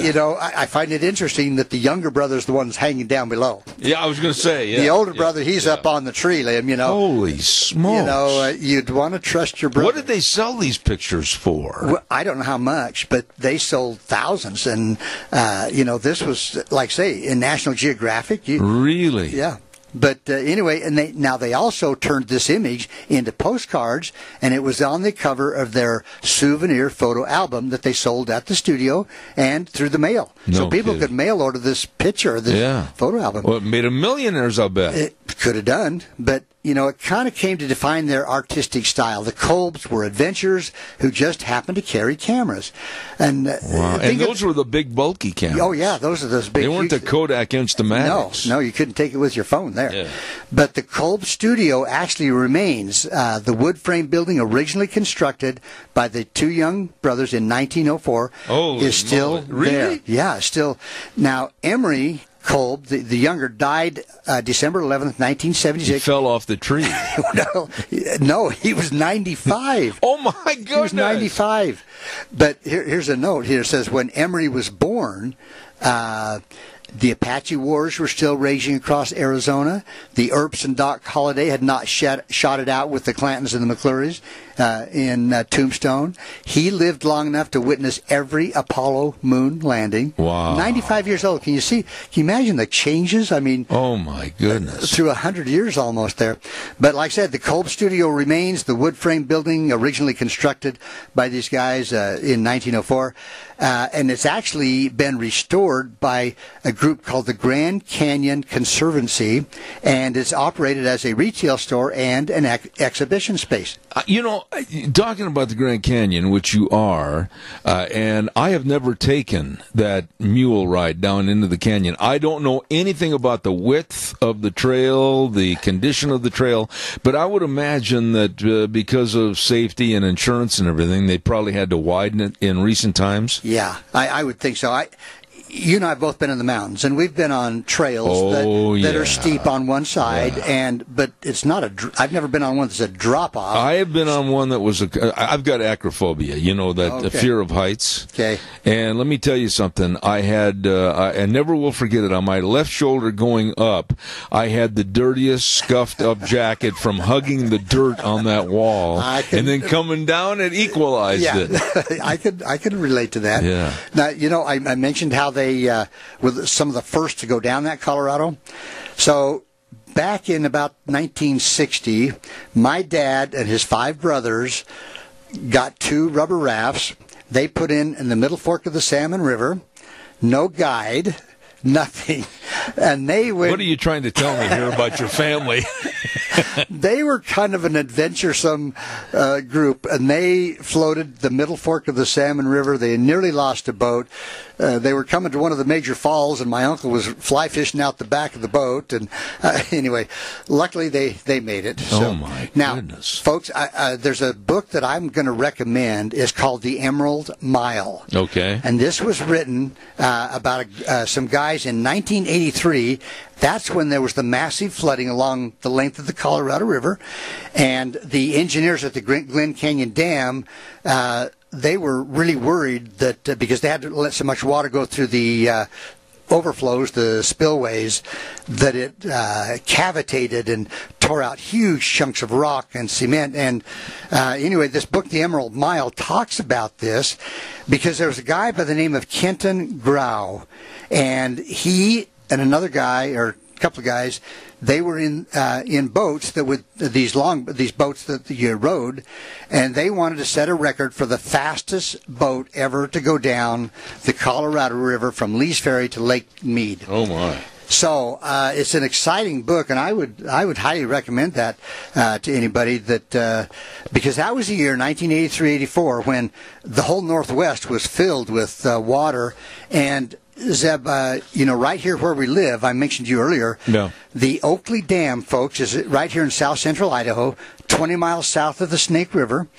And that spring, as the snow melt started to come off, it was filling the Oakley Reservoir, and there was a point where they went up there and they poured I'm going to say about a 2-foot high cement barrier on top of the dam, but it kept rising. Then they went in and put some boards like 2x12s, so another 2 feet to keep the dam from washing out. Oh my! And that's when the leaders of the county decided something had to be done. So they got together and they put together the equipment, the manpower, everything to build this 20-mile canal from Oakley to the Snake River in 3 days. Oh, 3 days. My. And they went across roads. They went across some people's farms. People sacrificed their ground because they estimate that had that dam broke, it would have wiped out millions and millions of dollars worth of farm ground, homes, equipment. And back then, Zeb, I had my pilot's license. And you were a pilot? Yeah. I didn't know you were a Sky King. Well, not that good. Oh. But that morning, 2 guys from the local radio station said, "Hey, can you take us up and we'll take a picture or do an on in the air report about as they let the water out to go down." Oh, my. So I said, okay. It was a little bit bouncy, and so we went up, and one guy was in the back seat, and he was doing a in-the-air broadcast and looking down at the canal, and the tech guy was in the front seat next to me, all the way up to Oakley. It was kind of, like I said, kind of bouncy, and when we got up there, we saw the water starting to come down the canal, and I turned around to come back, and The poor guy in the back seat, he'd been looking down the whole time, bouncing up and down. And he was green. He handed the microphone to the guy in the front seat, and I'll not say any more about his return trip other than I had to laugh a little, but I felt sorry for him. There is nothing worse, I don't think, than air sickness like that. This poor guy, he was so glad to get back on the ground. I didn't know you were a pilot. Well, do you still maintain your license? No, I scared my wife to death one time, and then I had some things happen. I thought, if you're not going to fly a lot and stay good at it, you probably should hang it up. And I was in on an airplane with some guys, and I thought, I'm just going to hang it up, and I sold my membership in it. And I see. So I enjoyed it. I really did. What we ought to do is find out more information about the trek into the canyon via the mules and everything. And I'd like to know more about that trail system and everything. Yeah, in the modern day. What we ought to do is call, audience, if anybody's gone into the depth and bottom of the canyon via mule ride, call us next week. I'm out of time this week, and let us know about that. I'd like to know. Or send me an email at krtburley@gmail.com, or just go to my webpage, Dr. History, and you can hit comments and send me a little description. That'd be great. Maybe what we ought to do is just break away next week or the week after and just run down to Arizona, and we'll do the show live on the back of a jazz honky going into the bottom of the canyon. I'll be up at the top, Zeb. I'll take pictures of you. You're one of the Cold brothers. No, not even that. Okay. Hang out on that tree limb.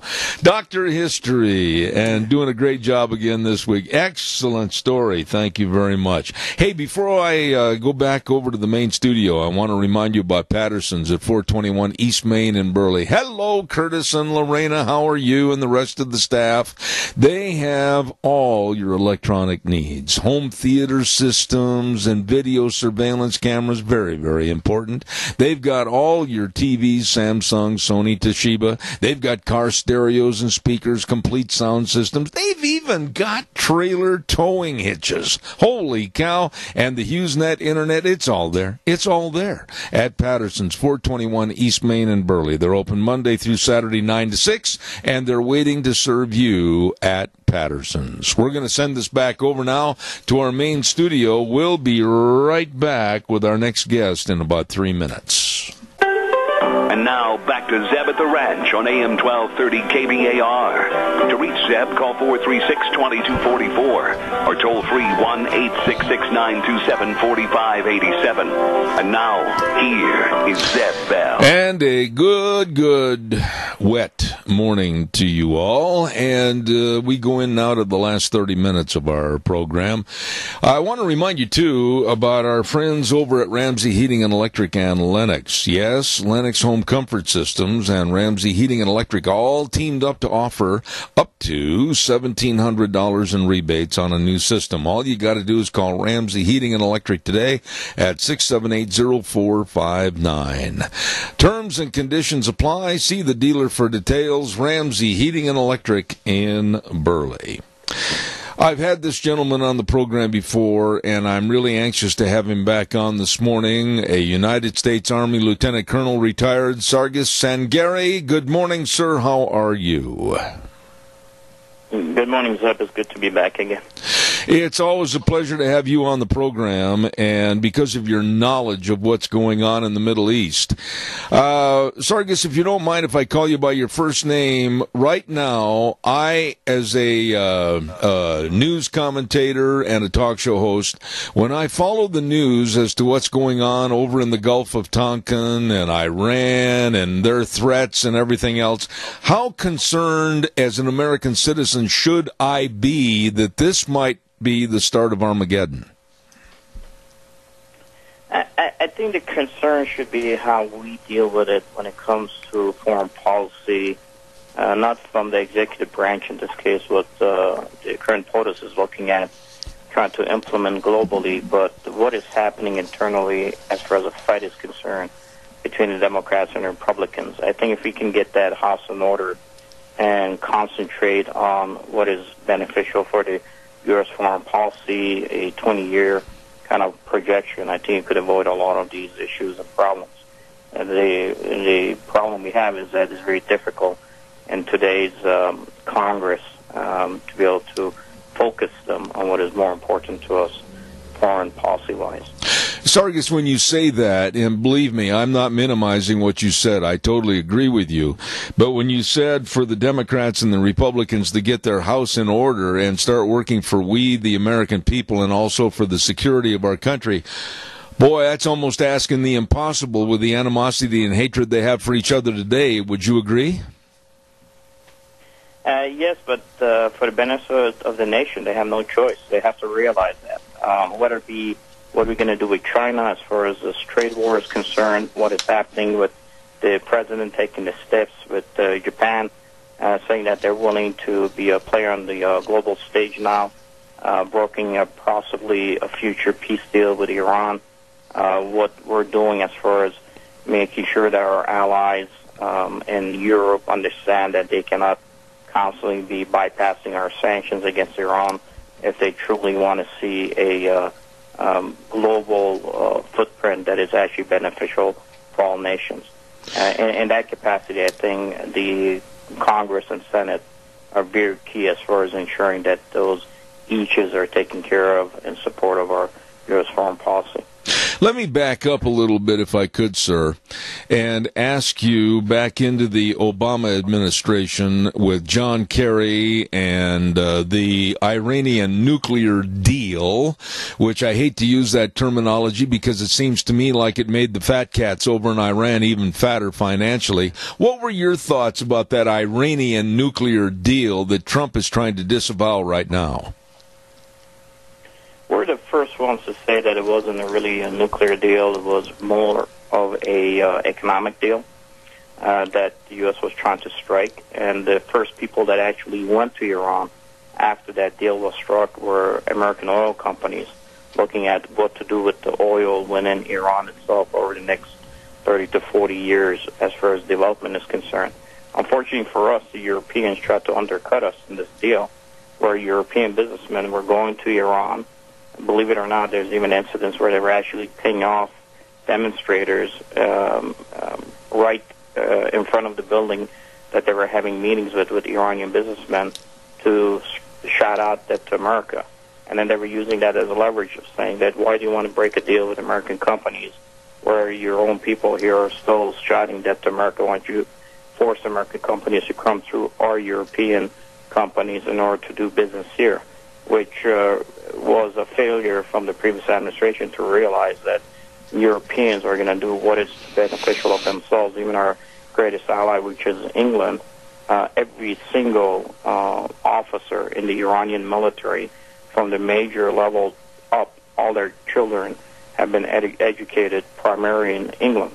So England knows that at the end of the day, whether there's a regime change or change in Iran, a new deal, that they will always have a stronger grip on Iran than the United States would, especially depending on how business might be struck for the future, given the Iranians are much more apt to want to do business with the West rather than to do business with the East and China. So these are the little machinations that a lot of people are not aware of, that even internally, some of our allies just do not work well with us, which is very important why Japan has currently stepped in to really strengthen our ability to affect that foreign policy, especially with the fact that with one agreement with Japan saying that they're going to broker a possible future deal with Iran, we're targeting 5 different political issues that we need to resolve to get peace in the region. Let me ask you this, Sargis, and nobody would know more about this than you would, having lived in the area and understood the ways and means of government over in that area. But are the Iranian people that set with their own government? What I'm trying to say is, are the heads of the Iranian government really that secure that they won't be overthrown by the Iranian people because of what's happening economically? No, they're not, but it's a matter of how we approach them. What used to work under the Bush administration does not work today. We have to learn that we need to have a new model of power relations when we're dealing with those regions. You cannot continuously be funding maybe Kurdish opposition in northern Iran or opposition Baluchistan and think that that's going to work to our benefit. It's not. All it's going to do is unify these individuals within that terrain, because whether we like it or not, they're much more nationalistic. And given the fact that they were various different ideologies, to include some very strong social ideologies when the Shah was removed, all those groups still came together and allowed for the Islamists, in this case, what we say the Ayatollahs, to take charge of the nation of Iran, because they knew that if that step hadn't taken, it could have been an all-out civil war where Iran would have been divided into possible 3 segments. So they were willing to sacrifice their even freedoms for the future to allow the current regime, which is a very difficult regime when it comes to the rights of the people, to take hold. I think the regime is not a regime that the Iranians of today's generation want to live under, but at the same time, they are not going to sell out their country for the benefit of short-term foreign policy from the West. You've been there and seen it and lived in that area. What about the Straits of Hormuz? Now, correct me if I'm wrong, please, but I understand that the straits for all the shipping, et cetera, about 250 miles wide. How volatile or how dangerous is shipping in that particular part of the world today, where a small accident, a bump and run, whatever, could light the fuse for a great big confrontation? Is that possible? That is possible, which is one of the reasons you can see that even the Iranian Revolutionary Guard Corps leadership has tried to remove some of the decision-making at the lower levels for their commanders, because they do not want to see a commander suddenly taking a step that is going to cause an international incident. You heard yourself that the president said that we are not looking for a regime change in Japan. At the same time, the Iranian leadership came out and stated that, it's possible that there might have been misunderstandings between us and the United States. I think all this is setting up for a possible deal with Iran, which is going to be a stronger deal for us across the board security-wise.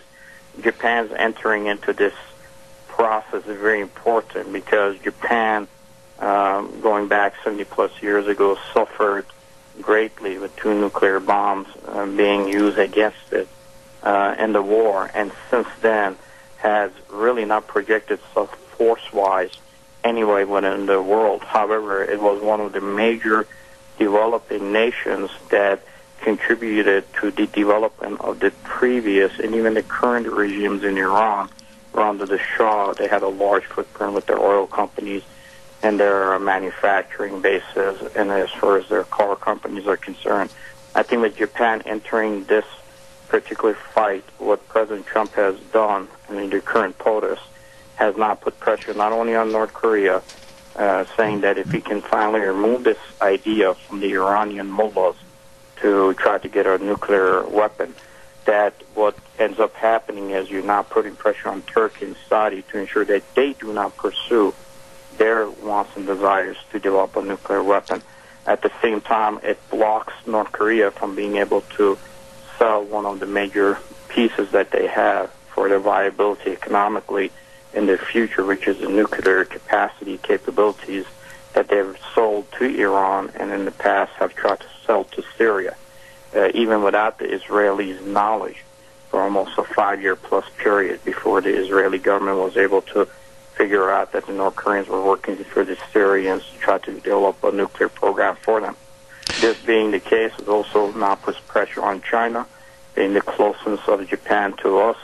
Japan in 2014 did buy our debt, majority of the U.S. debt, which has put them in a position that they were very vulnerable as far as what the Bank of Japan could do as far as selling that debt, affecting our interest rates here in the U.S. And I think overall, by one major decision to get Japan, which is a peaceful nation, has never projected its military capabilities respected within all nations of the world as far as its peaceful wants and desires since World War II. It allows us, using their technology, their capabilities, their base, to be able to economically put pressure to bring North Korea to the table, put pressure against China as far as the tariffs are concerned, get Iran to finally remove itself from wanting to get the nuclear weapon and putting pressure on Saudi and Turkey and other allies to ensure that that is what we're looking at, which is peace for the world. Because one nuclear weapon being used anywhere in the Middle East would devastate the entire planet. Absolutely.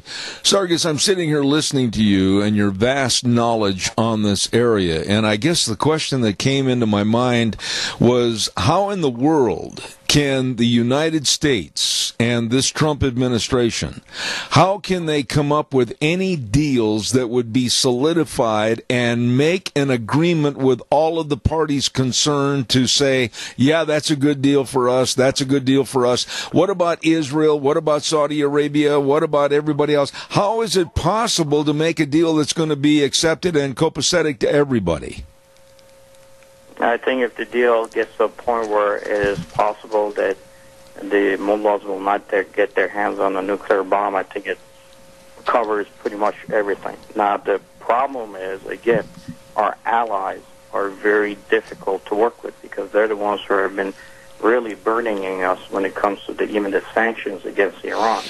When we put sanctions against Iran, we allowed one of the ports, which is Charbakar port, to be open for trade still, and it allowed India, one of our trading partners, to still do business and develop that port for the Iranian government as we currently speaking, which also allowed a possible railhead to be built to Afghanistan, which put pressure on Pakistan to ensure that they work within our interests and be able to suppress what the Taliban were doing in Afghanistan against our force structures and our political desires within that region, which brought the Taliban to the table. So in this process, if the Europeans are able to work with us a little bit more and not constantly do business in the three major countries that have been really forcing us to have to take a weaker stand on some issues, are England, France, and also Germany.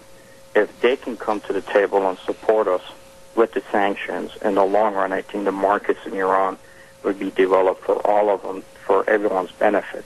But they have to be willing politically, economically, to understand that it has to lead through the U.S. No one else will be able to do this type of a heavy lifting on a global scale. Let me ask you one final thought. On a 1 to 10 scale, 1 being not so good, 10 being very optimistic, where are we, in your opinion, about handling this in a fashion that we can avert any possibility of a nuclear war or confrontation? Where are we right now on that 1 to 10 scale? The major pieces in the vision is right. The systems have to digest it. And unfortunately, one of the biggest problems we have is how our political systems are set up in the United States.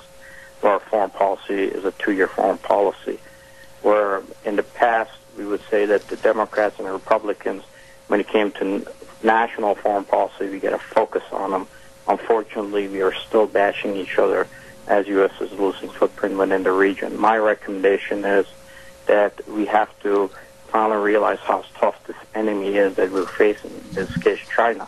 As an example, when Huawei decides that we decide to put sanctions against that particular company, they could always go to other markets to buy their screens and their devices to sell their phones. The problem is, if China does the same thing to a Mac or an iPhone, we do not have the ability or the capability to go and buy those eaches for a lesser price. Mm-hmm. I think if that ever happens, it'll be the first time that Americans will get a real taste within their household as far as how dangerous China has become. Otherwise, if we do not fix this issue and do not stop bickering amongst ourselves, do we need to start teaching our future diplomats that you're going to have to start learning how to negotiate from a position of weakness? Because in the next 10 years, decade, China could be stronger, and Europe, what they're doing currently, is saying that we're going to go with what we want and not worry about what the U.S. is saying, will continue to constantly marginalize us on the world political footprint, just as France, England, and Germany are currently doing when it comes to sanctions against Iran. A very smart, knowledgeable man, and I'm very proud to have him on my program. United States Army Lieutenant Colonel retired Sargis Sangari. Sir, thank you so much for your time. Please come back in the future. Thank you. Thank you. Hope this helps. God bless. Thank you very much. Wow, that man is very knowledgeable about the problems and the predicaments that are occurring over in the Middle East, and knows exactly what needs to be done and how to get there. And one of the big things he said was that our Congress, our parties, Republican and Democrat, have to come together for the benefit of us. Time for the weather, and the weather is brought to you by Don Scarrow and the crew at Scarrow's Meats, 331 North Road, Jerome. The telephone number to call, 324-7657, or you can go to their website, scarrowsmeats.com. Oh my goodness, all the marinated pork ribs or the tri-tips or the breakfast sausages and the bratwurst. Oh, you've got graduation coming up, or maybe a company party, family reunion. Oh, this is a great place for you to go. Scarrow's Meats in Jerome, 324-7657. And we're going to have more about Don Scarrow and Scarrow's Meats right after the weather. Here's Gina. Well, it doesn't look like we're going to dry out anytime soon. Here's a look at your weather forecast, and we are expecting a chance of rain showers and thunderstorms off and on throughout the day, and it's going to be a little bit breezy, expecting a high of 65, 40% chance of showers for tonight with a low of 44. Tomorrow, we're going to start off the day mostly sunny skies. By the afternoon and the evening, slight chance of thunderstorms and rain showers. High of 68 with an overnight low of 48. Reflect that for Thursday as well. Mostly sunny skies with a chance of afternoon rain showers and thunderstorms. High of 72. Pretty much the same for Friday as well with a high of 73.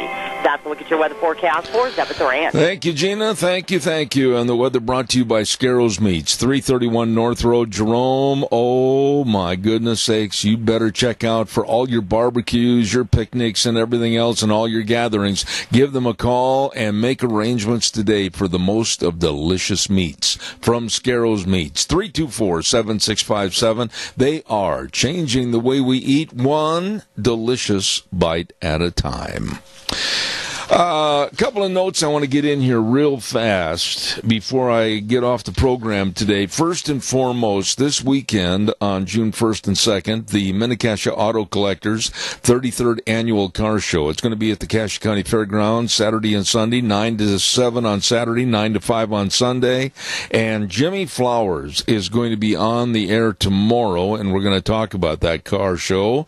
And then also coming up on June 1st, from 8 to 3, the VFW Annual Craft Fair and Flea Market, and this is going to be at 554 Highland. Let me say that again, 554 Highland Avenue in Burley. Free admission, lots of local vendors with a variety of items indoor and outside. Everybody try to be there at the VFW Annual Craft Fair and Flea Market coming up this Saturday in Burley. Those are a couple of notes. I know that tomorrow, with Jimmy on the air, we're going to be giving away some tickets, as a matter of fact, and to the car show. It's really been a hit for a lot of years. 33rd Annual Car Show, Mini-Cassia Auto Collectors, and Jimmy's going to be on the program, and we will be giving away some tickets, 2 at a time, on the air tomorrow, and you can pick those tickets up at the radio station at K-Bar. Want to remind you, too, about our major sponsor, and that's, of course, your Magic Valley Les Schwab Tire Centers, all 7 locations, serving you with the best in tires for your driving. Now, I know that you went through Memorial Day, and a lot of you took my advice and went and got some great driving safe tires at your Magic Valley Les Schwab Tire Centers. For those of you that are planning on a summer vacation, by golly, you better check it out. Many of the tires are on sale right now, like for your passenger cars, the Ultra Z900, all-season traction tire, and up to a 65 to 80,000 mile warranty, depending on the tire size. You better check it out today. It's on sale, along with many, many tires and the best in brake service, front-end alignment, shocks and struts, batteries, all of this and more with the best of service. With Lane and Rupert, Dave on Blue Lakes and Twin, Mike and Buell, Mike and Jerome, the Twist family and Paul, Daniel on Poline in Twin Falls, and Trent on Overland in Burley, the best. Your Magic Valley Les Schwab Tire Centers. That's going to about wrap it up for today. Wheels, real quick, turn on your mic. It was good to see you and your mom at Lunch Bunch last week. Thank you for being there, old buddy. Well, you're welcome, and you could see how well behaved I was. It was kind of the opposite this time. My mom kind of had a little attitude at lunch where she was all spunky and everything, and then I was just like, oh, I think I'm just going to keep it calm. Well, it was a treat to have you there. It was a treat to have everybody in the newly remodeled Denny's, by the way. We had a lot of fun there. It was really pretty, really nice in there. And we're going to kind of wrap it up for today and urge everybody to be careful out there. More wet weather is in the forecast. And we'll be back tomorrow morning at 8:06, right here where we always say the way things were are the way things ought to be. And the world needs more cowboys. Till tomorrow morning at 8:06, Zeb at the Ranch, I'm Zeb Bell. God bless you and your family. We'll see you tomorrow morning.